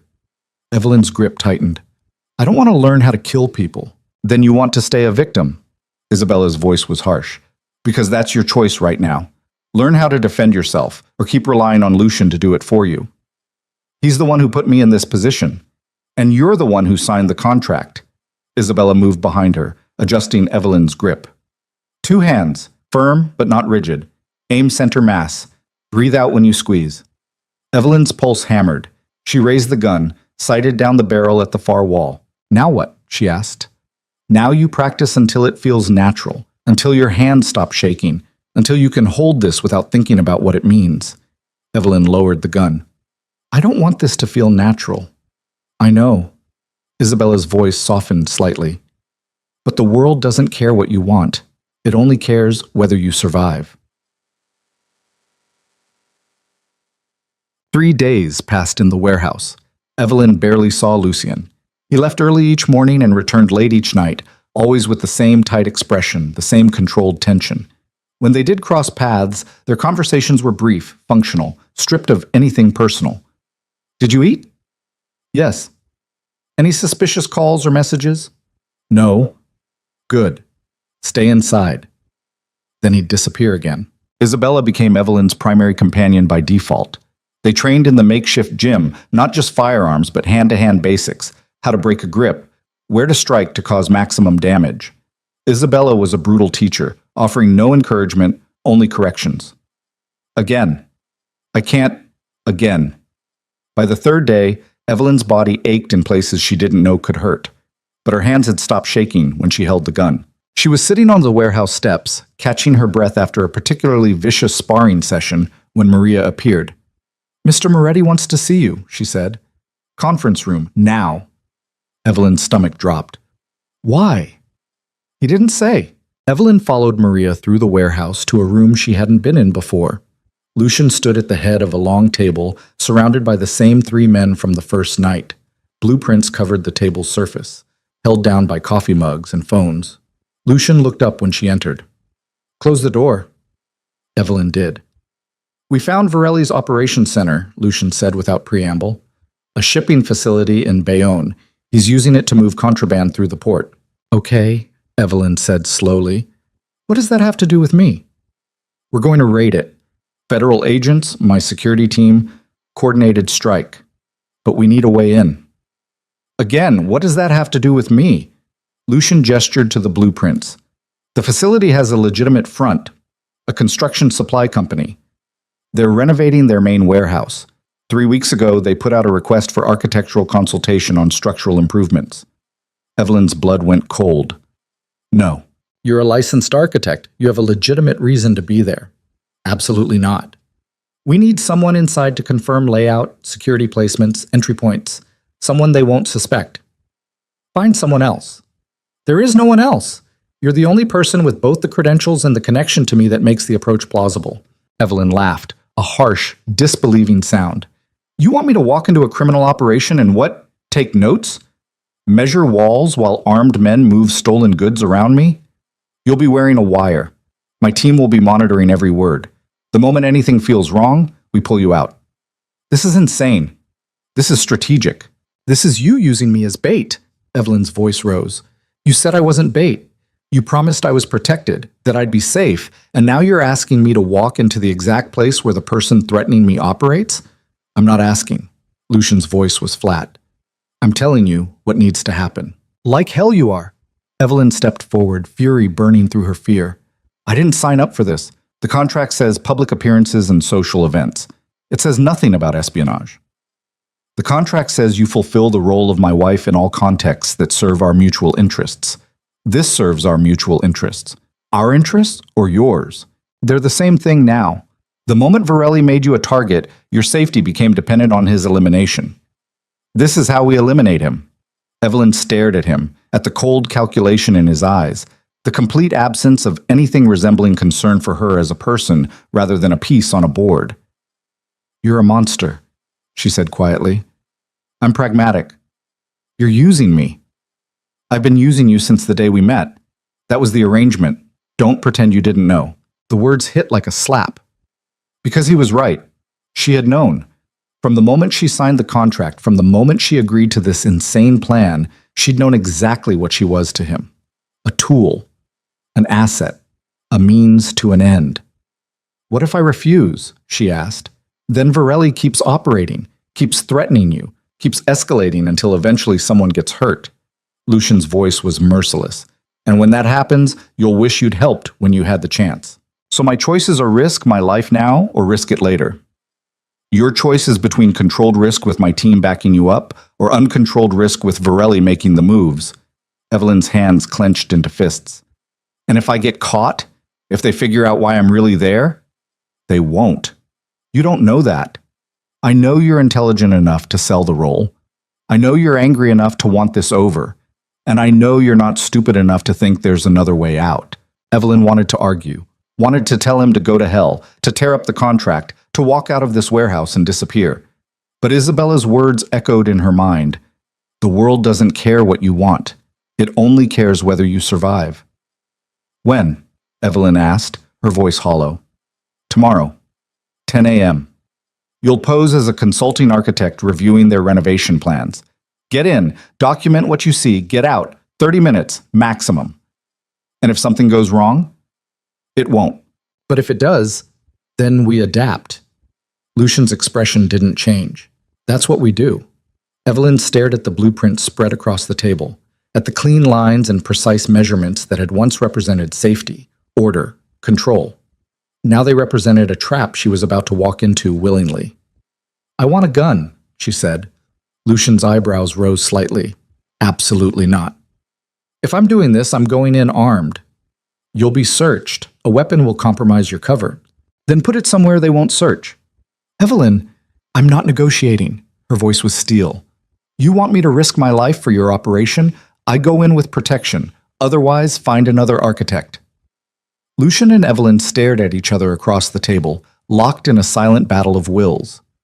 Finally, Lucian looked at Isabella, who'd been watching from the doorway. Can you hide something small? Isabella's smile was sharp. Ankle holster, lightweight .380. They'd have to strip search her to find it. Do it, Lucian said. Isabella nodded and left. Evelyn's pulse hammered. She'd just demanded a weapon. She'd just agreed to infiltrate a criminal operation. 3 weeks ago, she'd been a successful architect planning a future with Cameron Vance. Now she was planning to commit espionage. Get some rest, Lucian said. Tomorrow's going to be a long day. Evelyn turned toward the door. Evelyn. She stopped but didn't turn around. You're stronger than you think, Lucian said quietly. That's why I chose you. The words should have felt like a compliment. Instead, they felt like a eulogy. What? The Bayonne facility looked exactly like its blueprints promised. Industrial, anonymous, surrounded by chain-link fence and concrete. A sign near the entrance read, Apex Construction Supply. Evelyn sat in the passenger seat of an unmarked sedan, staring at the building while her heart tried to hammer its way out of her chest. Isabella drove, dressed in business casual, playing the role of Evelyn's assistant. Remember, Isabella said for the third time, you're here to assess structural integrity for the renovation. You're professional, competent, slightly bored. They're expecting you. This is routine. Evelyn nodded, not trusting her voice. Isabella reached over and adjusted the wire hidden beneath Evelyn's blazer. Lucian's listening. So am I. So are 6 other people. You're not alone in there. I feel alone. Good. Use it. Fear makes you careful. Evelyn touched the ankle holster hidden beneath her slacks. The weight of the gun was both terrifying and strangely comforting. You ready? Isabella asked. No? Perfect. Let's go. They exited the car and walked toward the entrance. A security guard met them at the gate, checked their IDs against a clipboard, then waved them through. The warehouse interior was massive. 30-foot ceilings, rows of industrial shelving loaded with construction materials, forklifts moving between aisles. Everything looked legitimate, too legitimate. A man in a suit approached, hand extended. Mid-40s, expensive watch, the kind of smile that didn't reach his eyes. Ms. Shaw, thank you for coming on such short notice. I'm Richard Torres, facility manager. Evelyn shook his hand, forcing her voice to stay steady. Mr. Torres, this is my assistant, Claire. Isabella nodded, her expression neutral. Right this way. Torres led them deeper into the warehouse. As I mentioned on the phone, we're expanding the mezzanine level. We need to ensure the existing support structure can handle the additional load. Evelyn pulled out a tablet and stylus, slipping into the role like a costume. What's the projected weight increase? Approximately 40,000 pounds distributed across the second floor. They walked through the warehouse while Torres explained the renovation plans. Evelyn took notes, asked technical questions, documented support columns and load-bearing walls. And all the while, she watched. Men moving crates that seemed too heavy for standard construction materials. Security cameras positioned at angles that covered more than just theft prevention. A locked door near the back with a keypad entry that Torres carefully avoided mentioning.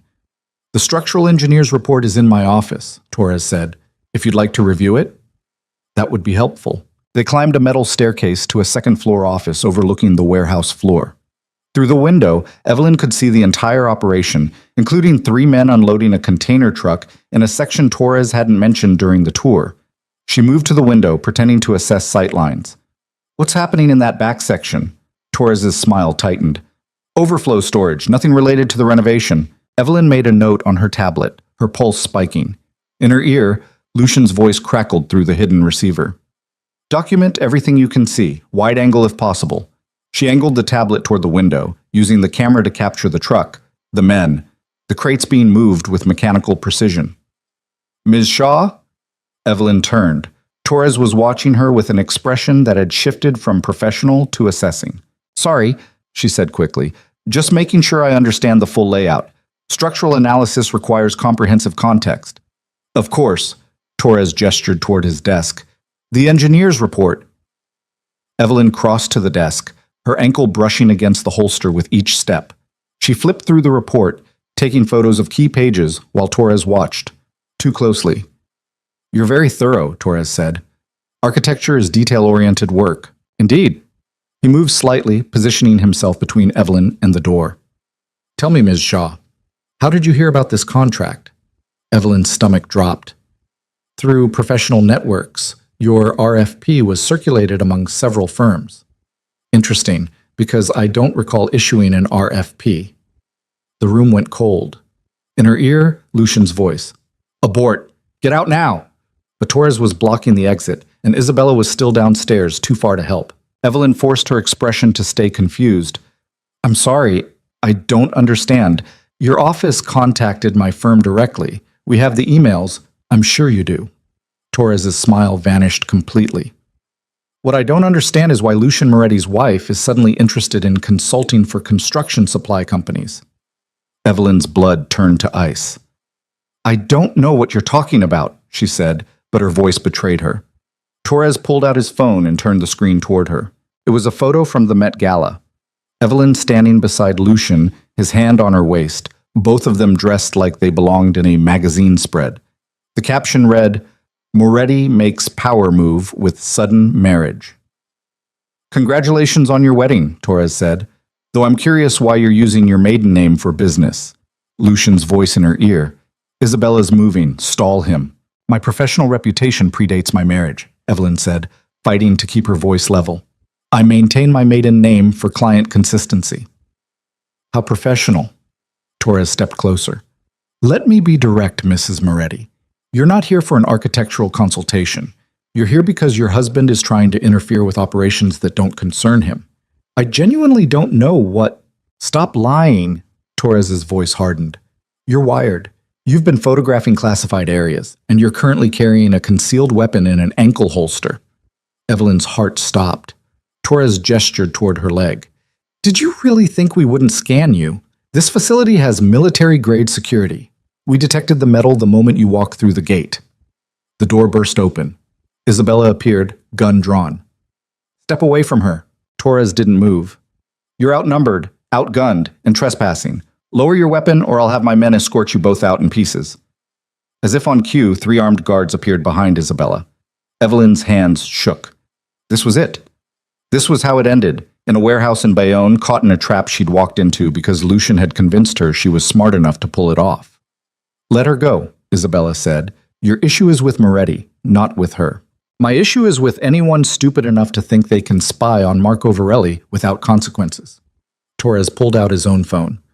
"Mr. Varelli is very interested in meeting Mrs. Moretti. I'm sure he has questions about her husband's expansion plans."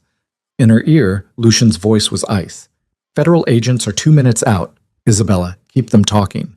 But 2 minutes felt like a lifetime. Torres made a call. "We have visitors. The architect and her assistant. Yes, confirmed. Wired and armed. Bring the car around." Evelyn's vision blurred. She thought about her mother. About Jenna. About the life she'd had before Cameron destroyed it and Lucian promised to fix it. She thought about the gun strapped to her ankle, and she made a decision. Her hand dropped to her leg. Don't, Torres warned. But Evelyn was already moving, already reaching for the holster, already knowing this was either survival or suicide. Isabella fired first. The gunshot was deafening in the enclosed space. Torres dove behind the desk. The guards rushed forward. Evelyn grabbed the gun from her ankle, her hand shaking so violently she could barely grip it. Isabella was engaged with two guards, moving with brutal efficiency, strikes, blocks, a vicious elbow that sent one man reeling. The third guard turned toward Evelyn. She raised the gun. 2 hands, firm grip. Breathe out when you squeeze. Isabella's training echoed in her mind. The guard drew his own weapon. Evelyn squeezed the trigger. The recoil shocked through her arms. The sound was catastrophic. The bullet went wide, shattering the office window behind Torres. The guard fired back. Evelyn felt the impact before she understood what had happened. A burning sensation in her left shoulder, sudden and absolute. She hit the ground hard, the gun clattering from her grip. Sirens erupted outside. Federal agents flooded the building, voices shouting commands, the situation dissolving into chaos. Evelyn lay on the floor, staring at the ceiling, watching blood seep through her blazer. Isabella's face appeared above her. Stay with me. Medics are coming. I got shot, Evelyn said. Her voice sounded distant, like it belonged to someone else. You're going to be fine. I tried to kill someone. You tried to survive. Isabella pressed something against Evelyn's shoulder. The pressure was agony. That's different. Evelyn's vision swam. She could hear Torres being arrested, guards being subdued, the controlled violence of a federal raid. And through it all, Lucian's voice in her ear, no longer controlled, no longer detached. Evelyn, stay conscious. Do you hear me? Stay conscious. But the darkness was easier. Evelyn let it pull her under, surrendering to the one thing she could still control. The choice to stop fighting. Just for a moment, just until the pain stopped burning through her shoulder and the fear stopped clawing at her chest, and the horrible certainty that she'd become someone unrecognizable finally, mercifully, faded into nothing. She woke in a hospital room with white walls and machines beeping steadily beside her bed. Lucian sat in a chair near the window, his suit wrinkled, his tie gone, his face carved with an expression Evelyn had never seen before. Fear. Raw, unconcealed, devastating. You're awake, he said. Evelyn tried to sit up. Pain exploded through her shoulder, forcing her back down. Don't move, Lucian said, crossing to her bed. You have 14 stitches and a cracked clavicle. The bullet went clean through, but you're going to be in pain for a while. How long was I out? 18 hours. You lost a lot of blood. They had to transfuse. Evelyn's throat was dry. Did they get Varelli? Torres is talking. He's giving up names, locations, operations. Varelli's network is collapsing as we speak. So it worked. At what cost? Lucian's voice was harsh. You were shot, Evelyn. You nearly died because I sent you into that facility thinking I could control every variable. You couldn't. No, I couldn't. Lucian sat on the edge of her bed, careful not to jostle her. I'm sorry. The words were so unexpected that Evelyn almost didn't process them. What? I'm sorry. For using you. For putting you in danger. For treating you like a piece in a game instead of a person I swore to protect. Lucian's hands clenched into fists. Isabella was right. I'm exactly like the men I claimed to be better than. Evelyn stared at him, at the cracks in his armor, at the guilt carved into every line of his face. Lucian, when I heard that gunshot through the wire, he continued, his voice breaking slightly, when Isabella said you were down, I thought... He stopped, unable to finish. You thought I was dead. Yes. Evelyn's chest tightened. She reached for his hand without thinking, her fingers closing around his. Lucian looked down at their joined hands like he didn't understand what was happening. I knew the risks, Evelyn said quietly. I chose to go in. You didn't force me. I manipulated you into it. Maybe, but I still made the choice. She squeezed his hand. And I'd make it again. Because Torres was right. I'm your wife. Whether it's real or fake or something in between. And that means Varelli's fight with you became my fight too. Lucian's jaw tightened. The contract? Fuck the contract. The words came out fierce, surprising them both. I'm not doing this because of a legal obligation anymore. I'm doing it because I'm tired of being a victim. Tired of letting men like Cameron and Varelli and even you decide what I'm capable of handling. Evelyn, I pulled the trigger, Lucian. I fired at that guard because I chose to fight instead of surrender. And yeah, I got shot. And yeah, it was terrifying, but I'm still here. I survived.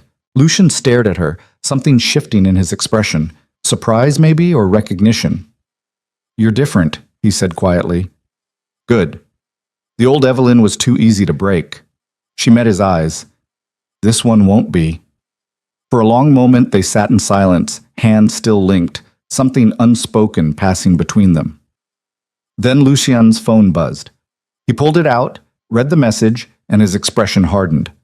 What is it? Evelyn asked. Varelli. He's been located. FBI is moving in within the hour. And Cameron? Lucian's eyes met hers. What about him? Torres said Varelli had informants, people feeding him information about your operations. Evelyn's stomach turned.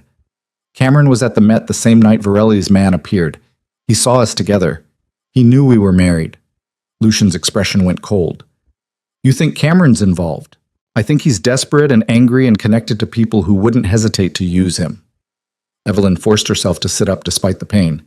We need to find out. You need to rest. I need answers. Her voice was steel. If Cameron sold me out to Varelli, I deserve to know. Lucian studied her for a long moment. Then he stood, pulling out his phone. I'll make some calls, he said, but you stay here. You're not cleared for discharge, and you're not walking into another operation with a bullet wound. Lucian, this isn't negotiable, Evelyn. You proved your strength. Now let me prove I can protect you without using you as bait. He left before she could argue. Evelyn lay back against the pillows, her shoulder throbbing, her mind racing. Somewhere in Manhattan, Cameron Vance was either a coward who'd abandoned her or a traitor who'd tried to get her killed. And in 6 hours, she'd know which. The old Evelyn would have been terrified. The new one was just angry. And anger, she was learning, was a far more useful emotion than fear. Evelyn discharged herself against medical advice 48 hours later. The doctor protested, cited infection risks and mobility concerns, then handed her a prescription for antibiotics and painkillers with an expression that said he'd seen this stubbornness before and knew better than to fight it. Her left arm was immobilized in a sling, her shoulder burning with every movement. But she could walk, and that was enough. Isabella met her in the hospital lobby wearing dark jeans and a leather jacket, her expression unreadable. You're an idiot, Isabella said, by way of greeting. Probably. Evelyn signed the discharge papers with her good hand. Where's Lucian? Preparing for tonight. Tonight? Varelli's being moved from FBI custody to a federal holding facility. Lucian wants eyes on the transfer. Isabella's voice dropped. And he wants to talk to Cameron first. Evelyn's pulse spiked. He found him? Cameron's been staying at Sloane Hartwell's penthouse in Tribeca. Hasn't left in 3 days. Lucian's team has been monitoring his communications. Isabella paused. You're not going to like what they found. Tell me. Not here. Isabella gestured toward the exit. Cars waiting. They drove through Manhattan in silence, the city rushing past in a blur of steel and glass, and people who had no idea that beneath the surface a war was being fought in increments of violence and betrayal. Evelyn's shoulder throbbed with each bump in the road, but she refused the painkillers. She needed to be sharp. The safe house had changed since Evelyn left. More equipment now, monitors, computers, comm devices spread across tables like a military command center. 3 of Lucian's security team worked at various stations, their faces illuminated by screen glow. Lucian stood at the center of it all, studying a monitor displaying what looked like text message transcripts. He turned when Evelyn entered, his expression shifting from focused to alarmed. What the hell are you doing out of the hospital? Walking, talking, demanding answers. Evelyn crossed to him, ignoring the pain shooting through her shoulder. Isabella said you have proof about Cameron. Lucian's jaw tightened. He gestured to one of his team members. Pull up the Vance communications. The man typed rapidly. A new screen appeared filled with text messages, timestamps, phone records. Lucian pointed to a series of exchanges dated 2 months ago. Cameron Vance has been in contact with Richard Torres since September, long before you and I met. Evelyn leaned closer, her good hand gripping the table edge. The messages were coded, but obvious once you knew what to look for. References to opportunities, mutual interests, information exchange. He was feeding them intelligence, Evelyn said, her voice hollow. About my development projects, construction timelines, permit applications, everything that would help Varelli anticipate my expansion into port-adjacent real estate. Lucian scrolled through more messages. Torres paid him $20,000 over 6 weeks, deposited into an offshore account Cameron thought was untraceable. Evelyn's vision blurred. Why would he do this? He's not a criminal. He's just desperate. Lucian pulled up another file. Bank statements, campaign finance reports. Cameron's political run burned through money faster than he could fundraise. He was drowning in debt. Torres approached him at a donor event, offered easy cash for harmless information. Cameron convinced himself it was just business intelligence, nothing illegal. Until it was. Until the night at the Met, when Varelli's operative made contact and Cameron realized he'd been feeding information to organized crime. Lucian's voice was steel. He panicked, tried to distance himself, but by then, Varelli had leverage. Evelyn stared at the evidence, her mind racing. Cameron hadn't just humiliated her. He'd sold information that put her directly in Varelli's crosshairs. Every threat, every moment of fear, every second she'd spent looking over her shoulder, all of it traced back to Cameron's greed and cowardice. "Where is he now?" she asked. "Still at Sloane's penthouse. He thinks he's safe because Varelli's in custody. He doesn't know Torres is cooperating with the FBI. And when he finds out, he'll run." Lucian met her eyes. "Which is why we're moving tonight, before he has the chance." "We?" "I'm bringing him in, making sure he answers for what he did." "To who? The FBI?" "To you." Lucian's voice was quiet but absolute. "You deserve to face him, to hear him admit what he put you through. After that, the feds can have him." Evelyn's throat tightened. Part of her wanted exactly that.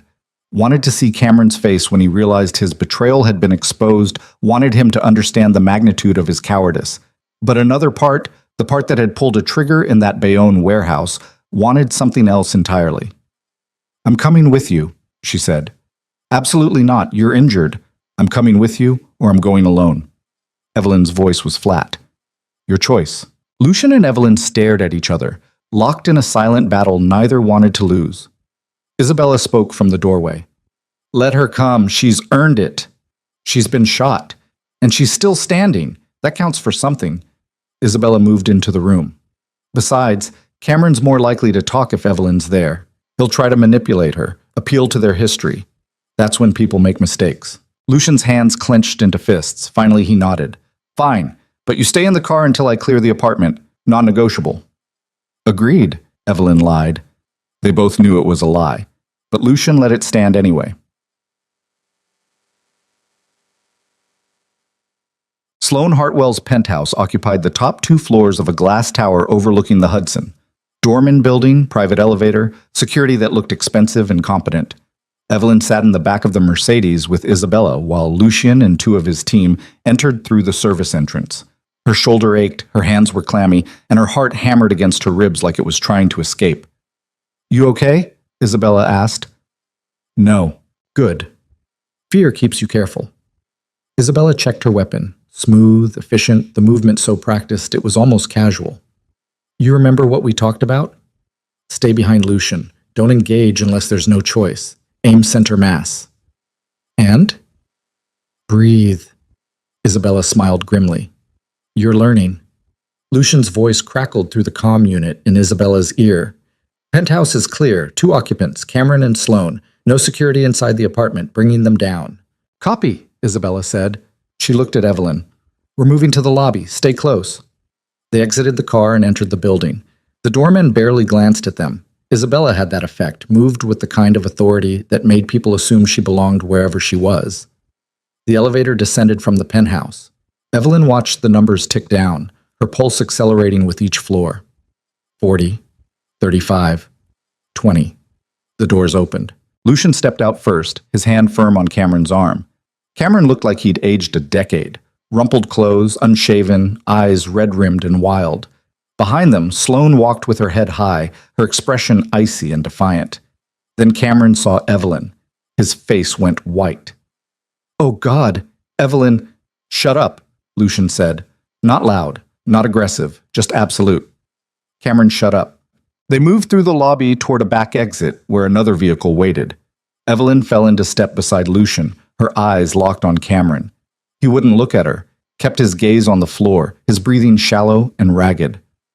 Coward. The word crystallized in Evelyn's mind with perfect clarity. Not villain, not mastermind, just a coward who'd made a series of small, selfish choices that had snowballed into catastrophe. They reached the second vehicle, a black SUV with tinted windows. Lucian opened the door and pushed Cameron inside.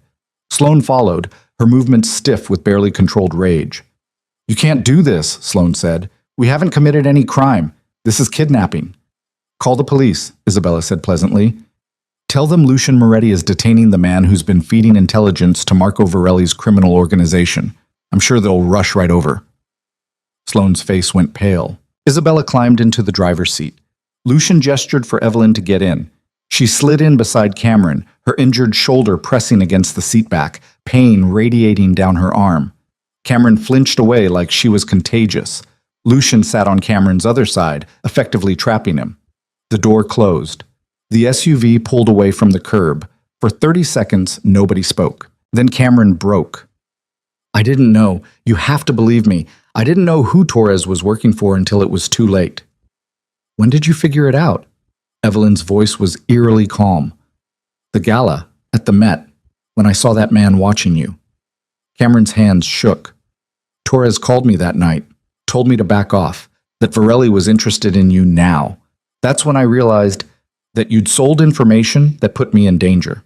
I never meant for that to happen, I swear. I thought it was just corporate intelligence, business competition. I didn't know it was organized crime. You took money for information about Lucian's operations." Evelyn's voice was ice. "You didn't ask questions because you didn't want to know the answers. I was desperate. My campaign was failing. I had debts. Sloane's family wanted proof I could operate in their world, and I was drowning." Cameron's voice cracked. $20,000 seemed like nothing. Just information. Just data.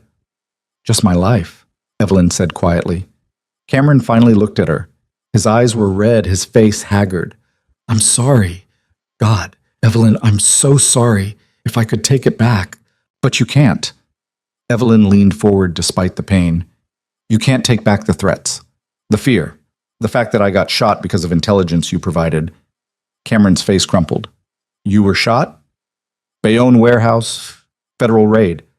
A guard put a bullet through my shoulder because I was trying to stop Varelli's operation. The operation you helped facilitate. I never wanted—" "What did you want, Cameron?" Evelyn's voice rose. "When you humiliated me at the Apex Club, when you removed my ring in front of 200 people, what exactly did you think would happen? That I'd just disappear? That there'd be no consequences? I thought you'd move on. Find someone else. I didn't think you'd marry Lucian Moretti. And that's my fault? That I survived your betrayal? You didn't survive." Cameron's voice turned bitter. "You became exactly like him. Cold, calculating, willing to do whatever it takes." "Good." Evelyn's smile was sharp, "because the woman you destroyed wouldn't have lasted a week in this world. But the one I became? She's the reason you're sitting in this car instead of running to whatever offshore account you thought would save you." Cameron stared at her, something like recognition dawning in his expression. "You're not here for closure. You're here for revenge." "I'm here for the truth." Evelyn glanced at Lucian. "And then I'm here to watch you face consequences." The SUV pulled into an underground parking garage. Not the warehouse, somewhere new. Evelyn didn't recognize it. "Where are we?" Sloane demanded. "Neutral ground," Lucian said. "Somewhere the FBI can pick you up without drawing attention." "The FBI?" Cameron's voice pitched higher. "You're turning us over? You're going to confess everything. Torres, Varelli, every piece of intelligence you sold, every payment you took, all of it." "I can't. They'll destroy me, my career, my reputation." "You destroyed those yourself." Lucian's voice was merciless. "Now you're going to do the one useful thing you're capable of. You're going to testify. And maybe, if you're convincing enough, the prosecutor will offer a deal that keeps you out of prison. And if I refuse? Then Varelli's associates will assume you cooperated anyway. Either way, you're finished. But at least this way, you might survive." Cameron's breathing turned ragged. He looked at Sloane, who was staring straight ahead, her jaw clenched so tight Evelyn could see the muscle jumping. "Did you know?" Evelyn asked Sloane. "About Torres? About the money?" Sloane's eyes cut toward her. "I knew Cameron was in debt. I didn't ask where the money came from." "That's not an answer." It's the only one you're getting. Sloane's voice was cold. Cameron's mistakes aren't my responsibility. But you benefited from them. You got the perfect political partner, the narrative you wanted, the story of trading up from a struggling architect to a hotel heiress. Did it ever occur to you that the foundation was built on crimes? People like you don't understand how this world works, Sloane said. You think morality matters. It doesn't. Only power matters. Who has it, who wants it, and what they're willing to do to get it. And what were you willing to do? Sloane smiled, sharp and humorless. Anything except get caught. The SUV stopped. The parking garage was empty except for another vehicle 20 feet away. Unmarked sedan, government plates. 2 FBI agents stood beside it. Cameron saw them and went rigid. No, this isn't. I need time. I need to talk to a lawyer. You'll get one, Lucian said, after you give your initial statement. He opened the door and pulled Cameron out. Isabella did the same with Sloane. The FBI agents approached, badges already out. Cameron Vance, Sloane Hartwell, we have questions regarding your communications with Richard Torres and Marco Varelli's organization. Cameron looked back at Evelyn one last time. His expression was desperate, pleading, pathetic. I loved you, he said. That was real.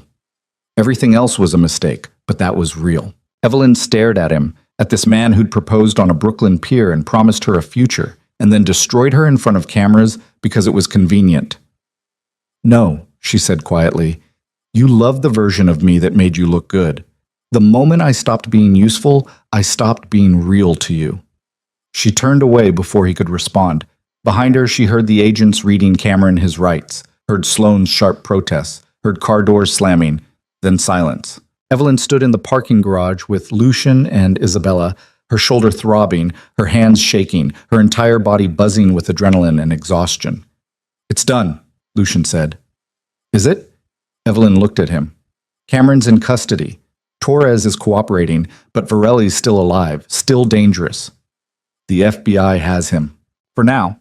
But men like that don't stay locked up forever. They have lawyers, resources, connections. Evelyn's voice was steady despite the tremor in her hands. When does this actually end? Lucian was quiet for a long moment. Then, when Varelli's organization is dismantled completely, when every connection is severed, every asset seized, every associate either arrested or neutralized. How long will that take? Weeks? Maybe months. And until then? Until then, you stay protected. We maintain the arrangement. We finish what we started. Evelyn turned to face him fully. The contract expires in 4 months. Are you planning to extend it? The question hung between them. Lucian's expression was unreadable. Do you want me to? I don't know. Evelyn's voice was honest. A month ago, this was just survival, just revenge. But now, she gestured at her injured shoulder. Now I've been shot. I've pulled a trigger. I've watched the man I almost married confess to crimes that nearly got me killed. Nothing about this is what I signed up for. Then leave. Lucian's voice was flat. The contract has an exit clause. You can walk away right now, take the money and disappear. Can I?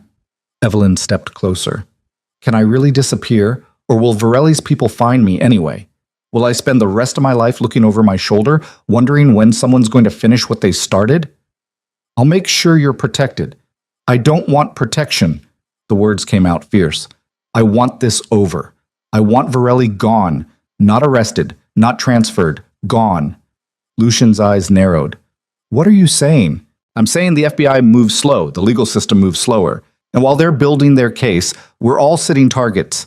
Evelyn's hands clenched into fists. You know how to end this faster. I've seen enough to know you have methods the FBI won't touch. Evelyn, don't protect me from the truth, not anymore. Her voice was steel. If you want Varelli eliminated, do it, but let me help. Absolutely not. Why not? Because I'm a civilian? Because I got shot? Evelyn laughed, harsh and bitter. I stopped being a civilian the moment I married you, and getting shot just taught me how to survive people who want me dead. You don't know what you're asking. I'm asking to stop being a victim. I'm asking to take control of my own safety instead of depending on you or the FBI or anyone else. Evelyn met his eyes. Teach me. Use me. Whatever it takes. But stop treating me like I'm made of glass. Isabella spoke from behind them. She's serious. I know she's serious, Lucian snapped. That's the problem. Is it? Isabella moved closer. Because from where I'm standing, Evelyn just proved she's more capable than half your team. She walked into a hostile facility, maintained cover under interrogation, and defended herself when it mattered. Those aren't civilian skills. She's not trained. Then train her. Isabella's voice was matter-of-fact. You wanted a wife who could operate in your world. You got one. Now deal with it. Lucian stared at both of them, his jaw tight, his hands clenched. Finally, he pulled out his phone and made a call. It's me, he said when someone answered. Accelerate the Varelli timeline. I want options for direct action within 48 hours. He paused, listening. I don't care about the risks. Just give me options. He ended the call and looked at Evelyn. You want in? He said. You're in, but you follow my rules. You train with Isabella. You don't move without clearance. And if I tell you to abort, you abort. Understood? Evelyn nodded. Understood. Good. Lucian's expression was grim. Because what comes next is going to be a lot worse than Bayonne. Batsimad. The training started immediately. Isabella worked Evelyn like a drill sergeant, pushing her past exhaustion, past pain, past every instinct that screamed to quit. They trained in the warehouse gym despite Evelyn's injured shoulder, modified exercises that built strength without compromising the wound. Hand-to-hand combat, firearms drills, tactical movement, how to clear a room, how to assess threats, how to kill someone if necessary. Pain is just information, Isabella said, watching Evelyn struggle through another repetition. Your body's telling you something's wrong. Acknowledge it and keep moving. Evelyn's shoulder screamed. Sweat dripped into her eyes. Her muscles shook with fatigue, but she kept moving. Between sessions, Lucian briefed her on Varelli's operation. Shipping routes, safe houses, known associates. The intelligence was granular, detailed, compiled over months of surveillance. Varelli's being held at the Metropolitan Detention Center in Brooklyn, Lucian explained, pointing to a map. He's scheduled for transfer to a federal facility upstate in 72 hours. That transfer is our window. You're planning to intercept? I'm planning to create an opportunity. Prison transports follow predictable routes with minimal security compared to the facility itself. If something were to happen during transit, an accident, a delay, a complication, it would give us access. Us, Evelyn repeated. My team. Isabella. And you, if you're still committed. Evelyn's pulse hammered. What's my role?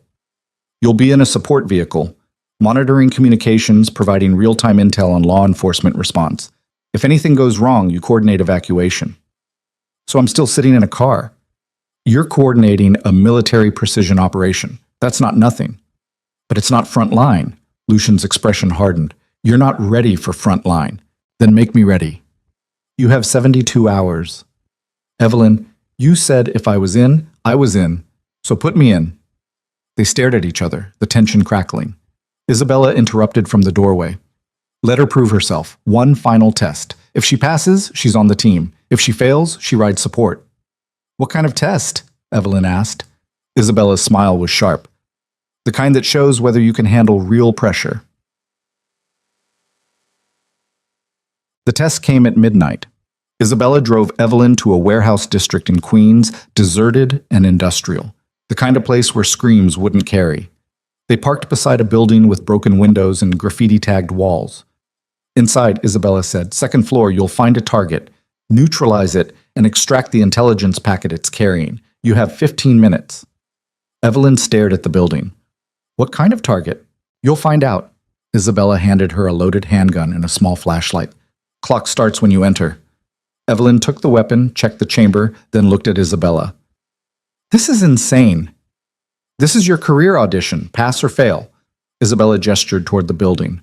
Move. Evelyn exited the car and approached the warehouse.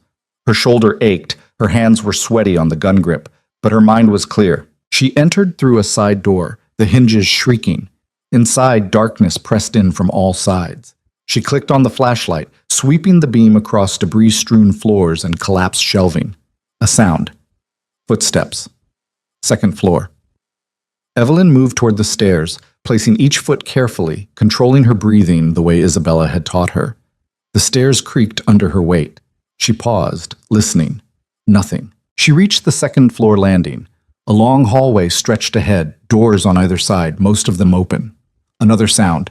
this time to her left. Evelyn pivoted, raising the gun, flashlight beam cutting through shadows. A figure stood in the doorway, tall, male, wearing a tactical vest. He raised his hands. "Don't shoot." Evelyn's finger tightened on the trigger. "Who are you?" "Your test." The man's voice was calm. "I'm carrying the intelligence packet. You need to take it from me without killing me. Think you can manage that?" Evelyn's pulse hammered.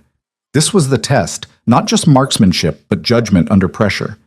"Drop the packet," she said. "No. I have a gun. And I have orders to resist. So what are you going to do? Shoot me? Prove you can kill on command? Or find another way?" Evelyn's mind raced.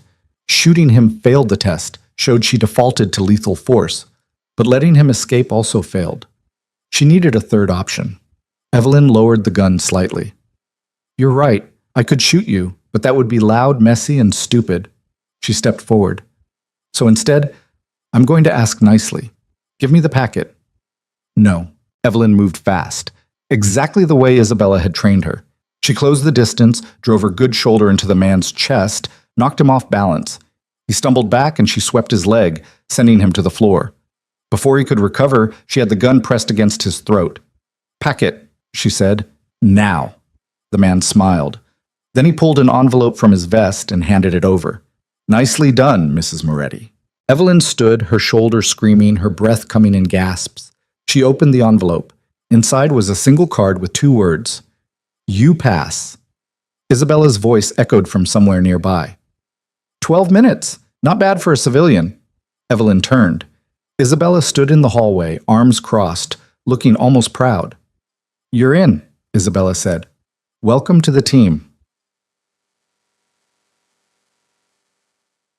72 hours later, Evelyn sat in the back of an unmarked van 3 blocks from the Brooklyn Bridge, watching multiple video feeds on a laptop screen.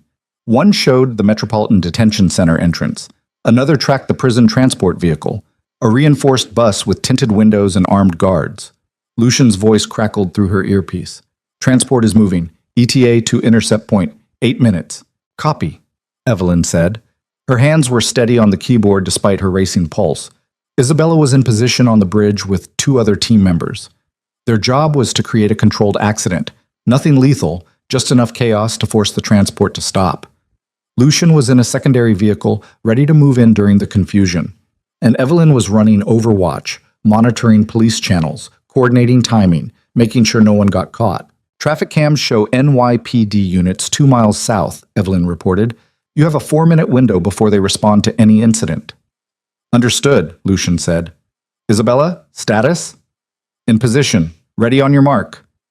Evelyn watched the transport bus navigate through Brooklyn traffic. Inside that bus, Marco Varelli sat in restraints, probably confident he'd lawyer his way out of federal charges within months. He was wrong. 30 seconds, Lucian said. Evelyn's hands hovered over the keyboard, ready to jam police communications if needed. 10 seconds. The transport bus entered the bridge. "Mark." Isabella's vehicle pulled out from a side street, timed perfectly to force the bus driver to brake hard. Tires shrieked. The bus swerved, clipping a barrier, then lurched to a stop. Exactly as planned. Guards poured out of the transport, hands on weapons, assessing the situation. Lucian's vehicle appeared from the opposite direction. Not aggressive, not threatening, just a civilian vehicle caught in traffic, except Lucian was already out, moving with brutal efficiency. Evelyn watched through the traffic cam feed, her pulse hammering. This was real. This was happening. Lucian approached the guards, hands visible, expression calm. He said something. Evelyn couldn't hear through the camera feed, and one of the guards relaxed slightly. Mistake. Lucian moved. Fast, controlled, devastating. The first guard went down before he could draw his weapon. The second tried to radio for backup, but Isabella was already there, neutralizing him with clinical precision. 30 seconds. That's all it took. Lucian entered the transport bus. Evelyn held her breath. Police radio chatter erupted. Units respond to bridge incident. Possible assault on federal transport. Lucian, you have 90 seconds, Evelyn said into the comm. NYPD is responding. Copy. Inside the bus, Lucian found Varelli. The man was still restrained, still in federal custody, still technically untouchable. Lucian leaned close, said something Evelyn couldn't hear. Varelli's face went white. Then Lucian straightened and walked away. Just walked away. Evelyn's confusion spiked. Lucian, what are you doing? You didn't... I didn't need to.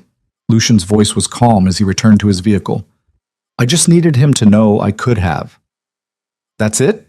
That's the plan? That's the message. Marco Varelli just learned that federal custody doesn't protect him from me. That if I want him dead, no prison, no lawyer, no amount of money will save him. Lucian's vehicle pulled away from the scene.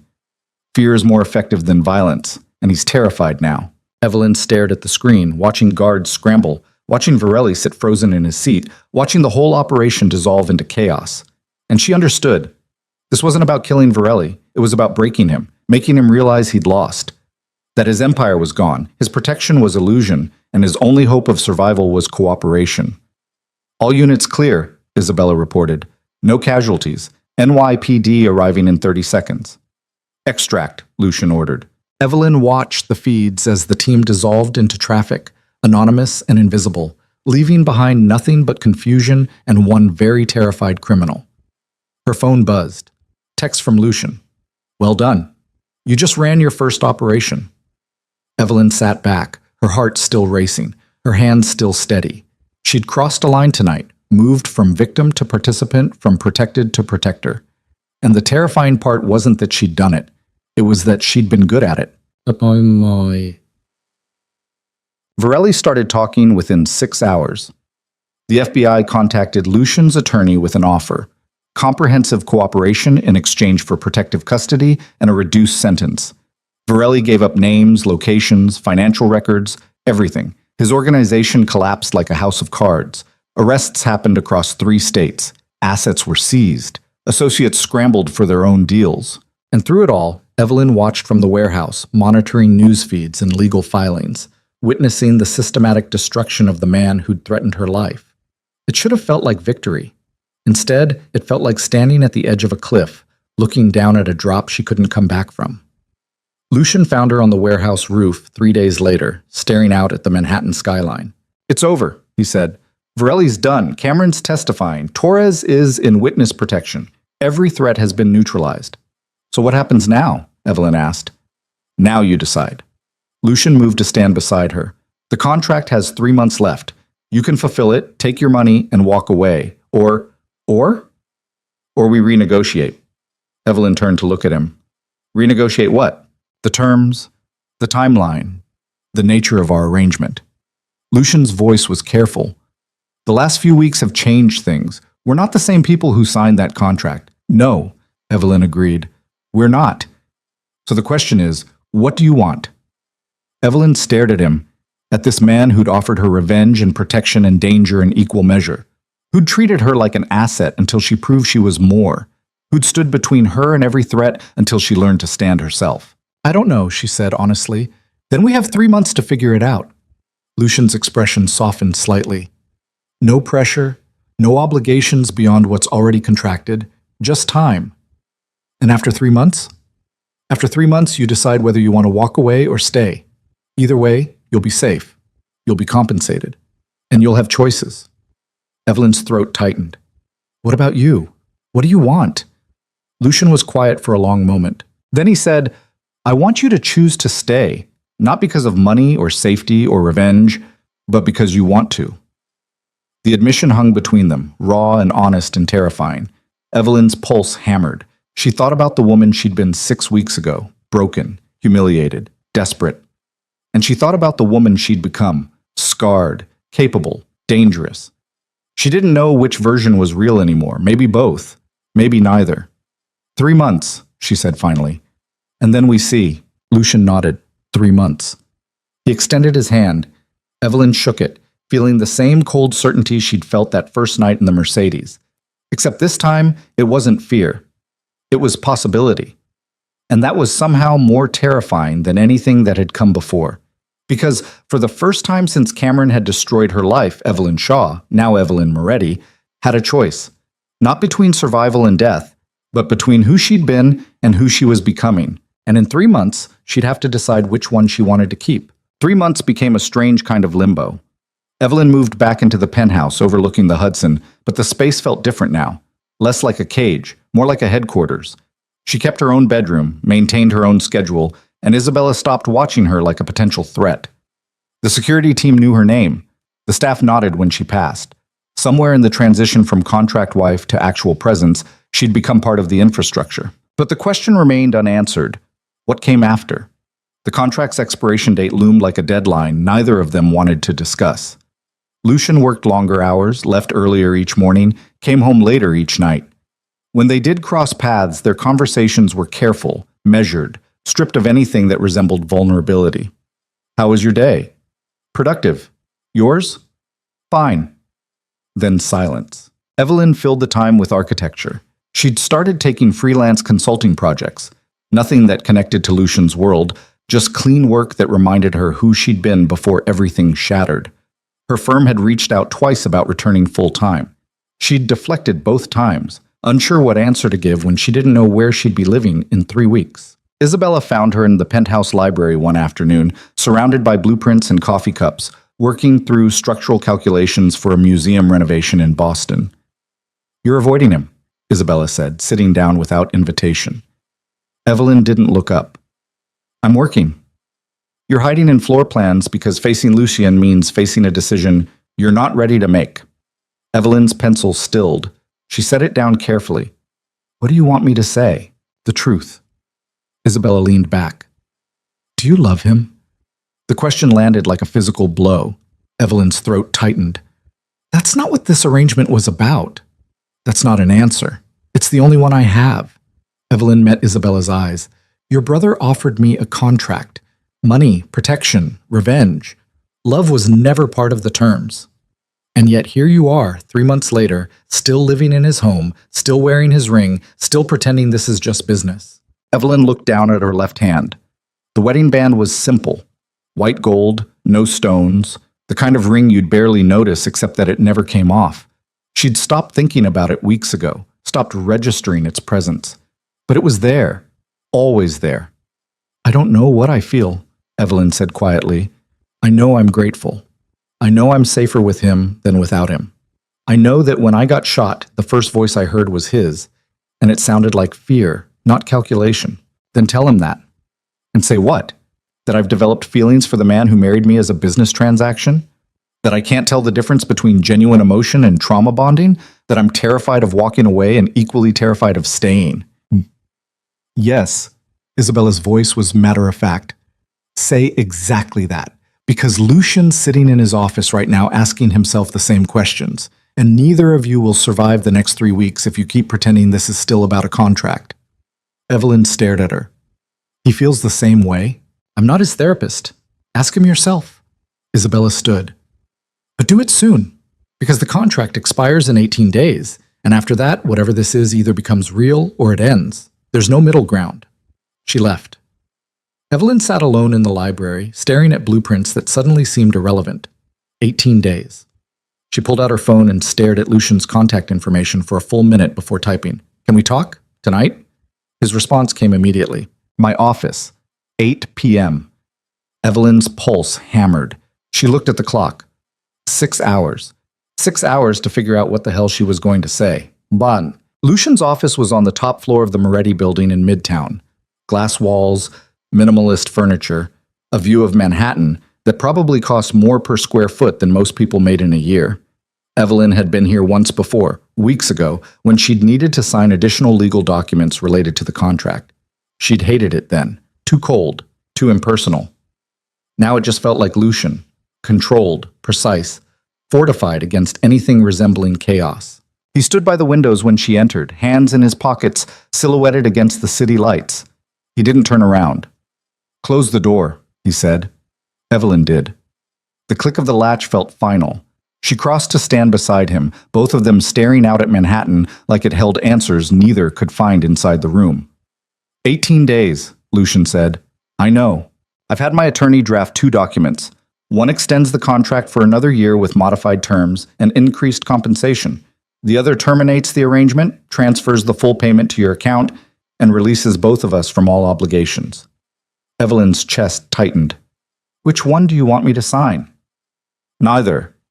She turned to look at him. His profile was sharp in the ambient light, his jaw tight, his expression unreadable. "I don't understand," she said. "I want you to tear them both up." Lucian finally looked at her. "I don't want another contract. I don't want modified terms or extended timelines. I want to know if you're staying because you choose to, not because I'm paying you." "Lucian, I've spent 3 months trying to convince myself this was still transactional, that you were still the desperate woman I found outside the Apex Club, and I was still the pragmatic businessman using her for legitimacy." His voice was rough. "But that stopped being true the moment you walked into that Bayonne warehouse. Maybe before." Evelyn's throat closed. "What are you saying?" "I'm saying I don't want a wife on contract.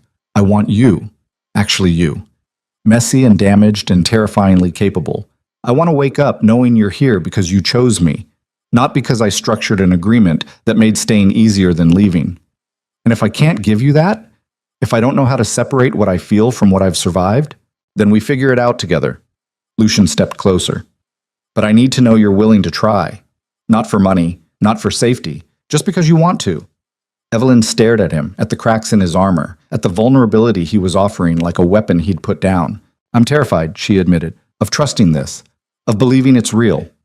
Cameron destroyed me by making promises he didn't keep. You saved me by keeping promises you didn't make. I don't know how to navigate anything in between." "Then don't navigate. Just stay. Or leave. But make it your choice, not a calculation." Evelyn's hands shook. She pressed them against her thighs, trying to steady herself.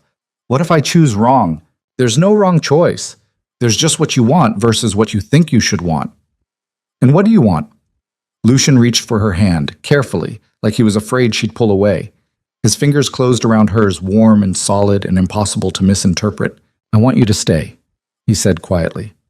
"Not as Mrs. Moretti, contract wife and strategic asset, but as Evelyn.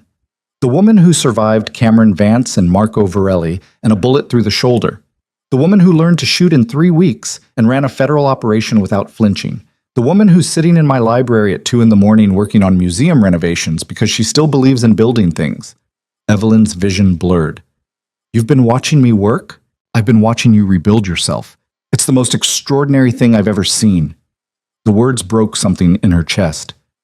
Evelyn pulled her hand free, not to escape, but to press both palms against her face, trying to hold herself together.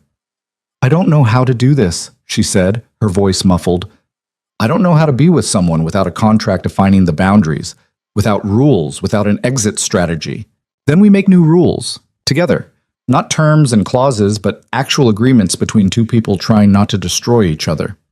Evelyn lowered her hands. "What kind of agreements? Honesty, even when it's uncomfortable. Space when either of us needs it. No more treating each other like business partners pretending to be married." Lucian's expression was raw. "And if it doesn't work, if we try this and it falls apart, we walk away without lawyers or negotiations or recriminations. Just two people who tried and failed. That's terrifying. I know. But also the only thing that makes sense." Lucian's lips curved into something that almost resembled a smile. "So is that a yes?" "It's a maybe." Evelyn stepped closer. "I need time. Not 3 months, not 18 days, just time to figure out who I am when I'm not surviving something. And then I'll know if this is real or just trauma making me dependent on the person who saved me." "How much time?" "However long it takes." She met his eyes. "Can you live with that?" Lucian was quiet for a long moment. Then he nodded. "On one condition." "What?" "You stay in the penthouse. Not as my contracted wife, not as a guest, but as someone I'm dating, for lack of a better term. Someone I'm trying to build something real with, even if we don't know what that something is yet." "Dating," Evelyn tested the word. "We got married before we ever went on a date." "Then we're doing this backwards. Seems appropriate." Despite everything, Evelyn laughed. A real laugh. Not bitter or broken, just genuine. "You're seriously asking me to date my own husband?" "I'm asking you to let me take you to dinner, and maybe breakfast, and whatever comes between." Lucian's voice softened. "No contracts, no obligations, just us figuring out if this works when we're not fighting for survival." Evelyn stared at him, at this impossible man who'd offered her revenge wrapped in legal documents and somehow ended up offering her something far more dangerous. Hope. "Okay," she said, "but I'm keeping my own bedroom." "Agreed." "And my own schedule." "Naturally." And if Isabella makes one more comment about us being emotionally constipated, I'm moving out. Lucian's smile was real now. I'll talk to her. Good. Evelyn extended her hand. Then we have a deal. Lucian took her hand and pulled her closer instead of shaking it. His other hand came up to cup her face, thumb brushing her cheekbone. I'm going to kiss you now, he said, not because a photographer's watching or because we're maintaining appearances, but because I want to. Is that okay? Evelyn's pulse hammered. She nodded, not trusting her voice. Lucian kissed her. It was nothing like their wedding kiss, that brief clinical contact designed for cameras. This was slow, deliberate, devastating. His hand slid into her hair, angling her head, and Evelyn's fingers gripped his shirt, pulling him closer. When they finally broke apart, both breathing hard, Lucian rested his forehead against hers. Still terrified? He asked. Absolutely. Good, me too. They stood like that for a long moment. Two people who'd married as strangers and somehow ended up here, vulnerable, uncertain, but choosing each other anyway. Outside, Manhattan glittered with 1,000 stories of people trying to survive, to thrive, to build something that mattered. And for the first time in months, Evelyn believed she might be one of them. Watchful. The next 3 weeks felt like learning a new language. Lucian took her to dinner at restaurants where nobody cared about their marriage certificate or public image. They walked through Central Park without security trailing them. They fought about stupid things, his obsessive organization, her habit of leaving coffee cups everywhere, and learned to apologize without lawyers mediating. Slowly, carefully, they built something that resembled normal. Isabella watched it all with an expression somewhere between approval and exasperation. You two are the most dysfunctional, functional couple I've ever seen, she said one night over takeout in the penthouse. We're working on it, Evelyn said. You're overthinking it, says the woman who threatened to shoot me when we first met. I was protecting my brother. And now, Isabella's smile was sharp, now I'm protecting you both. From each other, mostly. Evelyn laughed. Over the past weeks, Isabella had become something unexpected. Not quite a friend, but not quite the hostile guard dog either. Something in between. An ally, maybe. Someone who understood what it meant to survive in Lucian's world. The contract's official expiration date came and went without ceremony. Evelyn woke that morning to find an envelope on her nightstand. Inside was a cashier's check for $500,000 and a handwritten note from Lucian. Contract fulfilled. You're free to go or stay. Either way, this is yours. L. Evelyn stared at the check for a long time. Then she got dressed, walked to Lucian's office, and handed it back. What's this? He asked, looking up from his laptop. Your money. The contract specified. I don't want it. Evelyn sat down across from him. I didn't stay for the money. I stayed because I wanted to. Taking it now feels like payment for something that stopped being transactional months ago. Lucian set down his coffee. Evelyn, you earned that. You risked your life. I chose to risk my life. I chose to stay. I chose you. She pushed the check back across the desk. And if we're doing this, actually doing this, then it starts with me not being compensated for my presence. That's not... It is. Her voice was firm. I need to know I'm here because I want to be, not because you paid me. So keep the money, or donate it, or burn it. I don't care. But I'm not taking it. Lucian stared at her, something raw and unguarded in his expression. Then he tore the check in half. Then it's gone, he said quietly. No money, no contract. Just us. Evelyn's throat tightened. Just us. Lucian stood and crossed to her side of the desk. He knelt beside her chair, taking her hands in his. Marry me, he said. Evelyn's breath caught. We're already married? Legally. On paper. In a city hall with strangers as witnesses. Lucian's grip tightened. I want to marry you for real. No contracts, no timelines, no strategy. Just you and me and a promise that actually means something. Tears burned in Evelyn's eyes. Lucian, I love you. The words came out rough, like he'd been holding them back for months. I don't know when it happened. Maybe at the Met when you faced Cameron without flinching. Maybe in Bayonne when you pulled that trigger. Maybe the first night when you signed a contract with a stranger because you were angry enough to bet everything on revenge. His voice cracked. But I love you. And I want to spend the rest of my life proving you made the right choice by staying. Evelyn couldn't breathe, couldn't think. could only feel the weight of his words settling into the spaces she'd kept guarded since Cameron had destroyed her. "I love you too," she whispered, "and it terrifies me." "Good." Lucian's smile was shaky.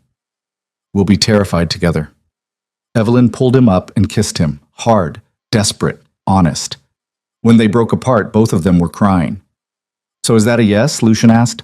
"It's a yes." Evelyn wiped her eyes. "But I'm planning the wedding this time, and I'm inviting actual friends, not business associates. Whatever you want. And we're doing it at the place where we first met." Lucian's eyebrows rose. "The Apex Club? The rooftop where Cameron tried to destroy me and you offered me a way out." Evelyn's smile was fierce. "I want to replace that memory with something real." "You're sure?" "I'm sure." She kissed him again. "I want to stand in the same place where my old life ended and choose to start a new one. With you. On purpose." Lucian pulled her close, his face buried in her hair. "I don't deserve you." Probably not, but you're stuck with me anyway." They held each other in the morning light flooding through the office windows. Two people who'd signed a contract as strangers and somehow found something far more valuable than money or protection or revenge. They'd found each other, and that was worth every risk, every scar, every terrifying choice that had led them here. Down. 6 months later, Evelyn stood on the rooftop of the Apex Club in a dress that cost less than half of what the stylist had wanted to charge her. Simple. Elegant. Hers. The venue looked different at sunset. Warm light instead of harsh spotlights, string lights instead of chandeliers, 50 guests instead of 200 strangers. Jenna stood beside her as maid of honor, tears already streaming down her face. "I can't believe you're doing this." "Which part?" Evelyn asked. "Remarrying my husband or reclaiming the place where my ex publicly humiliated me?" "Both. It's very you." Evelyn laughed. Over the past months, she'd rebuilt her relationship with Jenna, had explained everything, the contract, the danger, the choice to stay. Jenna had threatened to kill Lucian, then met him, then grudgingly admitted he wasn't terrible. High praise from someone who'd wanted to murder Cameron with her bare hands. Her mother sat in this front row, still processing the fact that her daughter had been married for almost a year without telling anyone. That conversation had been brutal. Tears, recriminations, fear for Evelyn's safety. But she'd come to the wedding anyway, and that meant everything. Isabella stood on Lucian's side as best man, a choice that had raised eyebrows until people met her and realized she was the only person Lucian trusted absolutely. The officiant was an old friend of Evelyn's from architecture school, someone who understood that this wasn't a traditional ceremony and didn't try to make it one. Lucian waited at the end of the aisle in a suit that was somehow both formal and understated. His eyes never left Evelyn as she walked toward him. No processional music, no grand entrance, just a woman choosing to walk toward her future. When she reached him, he took her hands. "You look beautiful," he said quietly. "You clean up okay yourself." The officiant smiled. "We're gathered here today." "Wait," Evelyn interrupted. She turned to address the guests. "Before we do this, I need to say something." Confused murmurs rippled through the crowd. Evelyn took a breath. "A year ago, I stood on this rooftop and watched my life fall apart. The man I thought I'd marry humiliated me in front of cameras and replaced me before I could process what was happening. I left here broken, convinced I'd never recover." She looked at Lucian. "And then I met someone who offered me a way to survive. A contract, a transaction, a marriage that wasn't supposed to mean anything." Lucian's grip on her hands tightened. "But somewhere between surviving and thriving, between contracts and choices, I fell in love." Evelyn's voice was steady. "Not with the man who saved me, but with the man who let me save myself, who stood beside me while I learned to be strong instead of protected, who loved me enough to let me be terrified and messy and still figuring it out." Tears streamed down her face now, but she didn't care. "So this isn't a wedding. It's a recommitment. A choice I'm making with clear eyes and full knowledge of who we both are, broken in some places, strong in others, but trying anyway." She turned back to Lucian. "I choose you, not because I need you, but because I want you, today and every day after." Lucian's voice was rough when he spoke. "I choose you too, not as a contract or a convenience or a strategy, but as my partner, my equal, the woman who's braver than she knows and stronger than I deserve." The officiant cleared his throat, clearly moved. "Well, that was... okay. Rings?" Isabella handed them over. New rings, chosen together, without any connection to contracts or previous lives. They exchanged them slowly, deliberately. "I now pronounce you husband and wife," the officiant said. Again. For real this time. Lucian pulled Evelyn close and kissed her while their friends cheered and cameras flashed. But this time, the cameras were held by people who loved them, capturing a moment that was real and chosen and entirely theirs. When they broke apart, Evelyn whispered, "No regrets?" "Not a single one," Lucian said. They turned to face their guests, this strange assembled group of people who'd witnessed their journey from contract to choice, from survival to something resembling happiness. Jenna was sobbing. Isabella was smiling. Evelyn's mother was clutching a tissue and looking between confusion and cautious acceptance. And somewhere below them, Manhattan pulsed with 1,000 stories of people falling apart and putting themselves back together. Evelyn and Lucian had been both. Now they were choosing to be something else. Two people building a future on the ruins of their past, brick by careful brick. The reception was small, intimate, nothing like the society galas Evelyn had attended as Mrs. Moretti, contract edition. They ate food that actually tasted good instead of looking impressive. They danced to music they'd chosen instead of what was expected. They laughed with friends instead of networking with strangers. Halfway through the night, Evelyn found herself standing at the rooftop edge, looking out at the city that had chewed her up and spit her out and somehow given her everything she'd never known she needed. Lucian appeared beside her, 2 champagne flutes in hand. He offered her one. "What are you thinking?" he asked. "That a year ago, I stood approximately here and wanted to disappear. And now I want to stay." Evelyn turned to him. "I want to keep building my firm, keep working with you when our projects align, keep fighting with Isabella about whether I need security detail for grocery shopping." "She means well. She means overprotective." Evelyn smiled. "But I love her anyway." "She loves you too. She'd never admit it, but she does." They stood in comfortable silence, watching the city lights. "There's something I need to tell you," Lucian said. Evelyn's pulse spiked. "That sounds ominous." "It's not. At least I hope it's not." He set down his champagne glass. "I've been approached about expanding the company into international markets, real estate development in Europe. It's legitimate, profitable, and would require significant travel." "Okay," Evelyn said slowly. "I turned it down." "Why?" "Because I don't want to spend the next 5 years building an empire if it means barely seeing you. I did that before, prioritized business over everything else. It didn't end well." Lucian's voice was quiet. "I'd rather build something smaller with you than something massive without you." Evelyn stared at him. "Lucian, you can't just turn down opportunities because of me. I'm not turning them down because of you. I'm turning them down for us. There's a difference." He took her hand. "I've spent 20 years building businesses. I want to spend the next 20 building a life. If that means smaller projects and less expansion, I'm okay with that. And if I'm not, what if I want you to take those opportunities? Then we figure out how to make it work. We travel together when possible. We build our schedules around each other. We compromise." Lucian's grip tightened. "But I need you to know that you're not an obligation or a constraint. You're a choice I'm making every day. And that includes choosing what kind of life we build together." Evelyn's throat tightened. "I don't know what I did to deserve you. You survived. That's more than enough." She kissed him, tasting champagne and possibility and the strange, terrifying beauty of choosing someone without a safety net. When they broke apart, Isabella was watching from across the rooftop, her expression knowing. She raised her glass in a silent toast. Evelyn raised hers back. Two women who'd started as enemies and ended up as something close to family, bonded by the man they both loved and the understanding that survival required more than strength. It required trust. And trust, Evelyn was learning, was the hardest thing to build and the most valuable thing to keep. 3 years later, Evelyn stood in the office of Shaw and Associates Architecture, staring at blueprints for a community center in the Bronx. Her firm had grown from her alone to a team of 6. Young architects hungry to build things that mattered instead of vanity projects for the ultra-wealthy. They took on projects nobody else wanted: affordable housing, public spaces, renovations of historic buildings in neglected neighborhoods. It wasn't glamorous. It didn't make headlines.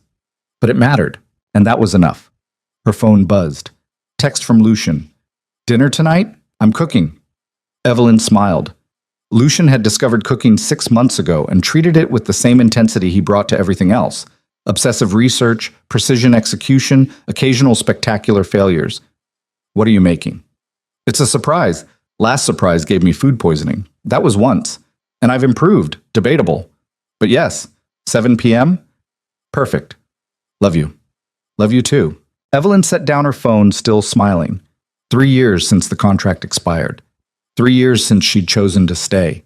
3 years of building a life that was messy and complicated and sometimes terrifying, but real in ways she'd never experienced before Cameron destroyed her.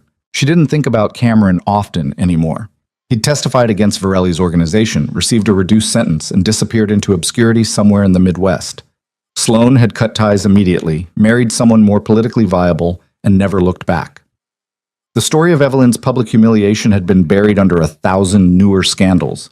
Nobody remembered the architect who'd been replaced at the Apex Club, but they knew Evelyn Shaw Moretti, architect, business owner, woman who'd survived organized crime and federal investigations and come out the other side stronger. That story was hers, and she'd earned every word of it. Isabella appeared in the doorway of Evelyn's office, holding coffee and looking annoyed. Your husband is micromanaging my security protocols again. He's protective. He's obnoxious. Also true. Evelyn accepted the coffee. What did he do this time? Suggested I upgrade the penthouse system to include facial recognition on every entrance. That seems reasonable. It's our home, not a military installation. You say that like there's a difference. Isabella glared. Then she smiled. I hate that you're right. You love that I'm right. Don't push it. Isabella sat down. I'm here about something else. Lucian's birthday is next month. I'm planning something. I need your help. Evelyn's eyebrows rose. What kind of something? The kind that requires his wife to distract him for 48 hours while I coordinate with his entire security team and half of Manhattan's event planning industry. You're throwing him a party. I'm throwing him a party, Isabella confirmed. And before you ask, yes, he'll hate it, but he deserves it anyway. Evelyn laughed. Okay, I'm in. What do you need? They spent the next hour planning, not a corporate gala or political fundraiser, but an actual party with people Lucian cared about. His security team, a few business partners who'd become friends, Evelyn's architecture colleagues, Isabella's girlfriend, a prosecutor who'd somehow fallen for the most terrifying woman Evelyn had ever met. Small, personal, real. The kind of event that would have been impossible 3 years ago, when Lucian's entire life was compartmentalized into business and strategy and controlled violence. But things had changed. He'd changed. They'd both changed. And somewhere in that transformation, they'd built something worth celebrating. Pikik. The night of Lucian's birthday, Evelyn convinced him to leave the city for a weekend upstate. A bed and breakfast in the Hudson Valley, supposedly just the two of them. No work, no obligations. Lucian had been suspicious, but agreed. They drove north through autumn foliage, talking about nothing important. Evelyn's latest project, Lucian's frustration with a delayed permit, whether they should adopt a dog. Normal couple things. Strange how normal had become the most extraordinary achievement. When they pulled up to the bed and breakfast, Lucian immediately knew something was wrong. There are too many cars here, he said. Maybe other guests? Evelyn? Fine, it's an ambush, she grinned. Isabella planned it, blame her. Lucian stared at the building, then at Evelyn, then back at the building. A surprise party. Yep. I hate surprise parties. I know. Isabella said you deserve it anyway. I'm going to kill her. You love her. That's irrelevant. Evelyn leaned over and kissed him. Come on, pretend to be surprised. It'll make her happy. I'm not good at pretending. You pretended I was your real wife for 6 months. You're better at it than you think. Lucian's expression softened. That stopped being pretend pretty quickly. I know. Evelyn took his hand. Now let's go inside before your sister comes out here and drags us in physically. They entered the building together. The main room erupted in shouts of surprise, and Lucian managed to look genuinely shocked, which made Evelyn love him even more. Isabella appeared with a drink in each hand. Happy birthday, you emotionally constipated disaster. Touching, Lucian said dryly. Really captures the sentiment. I know. Isabella handed him a drink. Now circulate. People came a long way to celebrate your continued existence. Lucian glanced at Evelyn. She squeezed his hand. Go, she said. I'll save you if it gets unbearable. Promise? Promise. He kissed her forehead and moved into the crowd. Evelyn watched him navigate the room, shaking hands, accepting well wishes, even laughing at something one of his security team said. He looked lighter than she'd ever seen him. Younger, somehow. Happy. You did that, Isabella said, appearing beside her. Did what? Made him human again. He was turning into a machine before you showed up. All strategy, no life. You changed that. Evelyn's throat tightened. He saved me first. You saved each other. That's how it works when it's real. They stood together, watching Lucian interact with people who'd become more than employees or assets, people who'd become something close to family. Thank you, Evelyn said quietly. For what? For trusting me, for training me, for not shooting me when we first met. Isabella smiled. That last one was close. I know, but I'm glad I didn't. Isabella's voice softened. You're good for him, and you're good at this. Running your firm, handling his world, building something that matters. I respect that. Coming from Isabella, it was the highest compliment imaginable. I learned from the best, Evelyn said. Damn right you did. They clinked glasses. Later that night, after the party wound down and guests filtered out, Evelyn and Lucian stood on the building's back porch, looking out at the dark woods surrounding them. Thank you, Lucian said. For what? I didn't plan this. For staying. For choosing this. He gestured vaguely at the building behind them. For making it possible for me to have a life that includes surprise parties and friends and reasons to celebrate. You did that yourself. We did it together. Evelyn leaned against him. Yeah, we did. They stood in the quiet, wrapped in each other, and the sounds of the woods, and the knowledge that they'd survived everything that had tried to destroy them.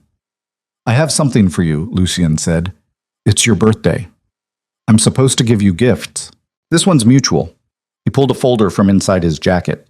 I've been working on something, a foundation, nonprofit, focused on supporting women who've experienced intimate partner violence, housing assistance, legal support, job training, protection from stalking or harassment.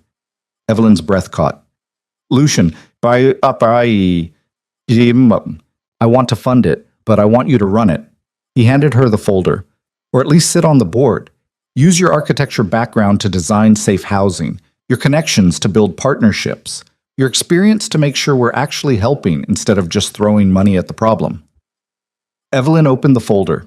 Inside were preliminary organizational documents, mission statements, budget projections, and a proposed name, the Evelyn Shaw Foundation. Her vision blurred. You can't name it after me. Why not? You're the reason it exists. Lucian's voice was quiet. Cameron tried to destroy you. I offered you a way to survive. But you did the actual work of rebuilding. I want to help other women do the same thing. And I want you to lead it. Evelyn couldn't speak, could only stare at the documents through tears. At this man who'd started as a stranger offering a contract and ended up offering her the chance to turn her pain into purpose. Is that a yes? Lucian asked. It's a yes. She threw her arms around him. It's absolutely a yes. They held each other under the stars. Two people who'd signed a contract as a survival strategy and ended up building something far more valuable. Not just love, but legacy.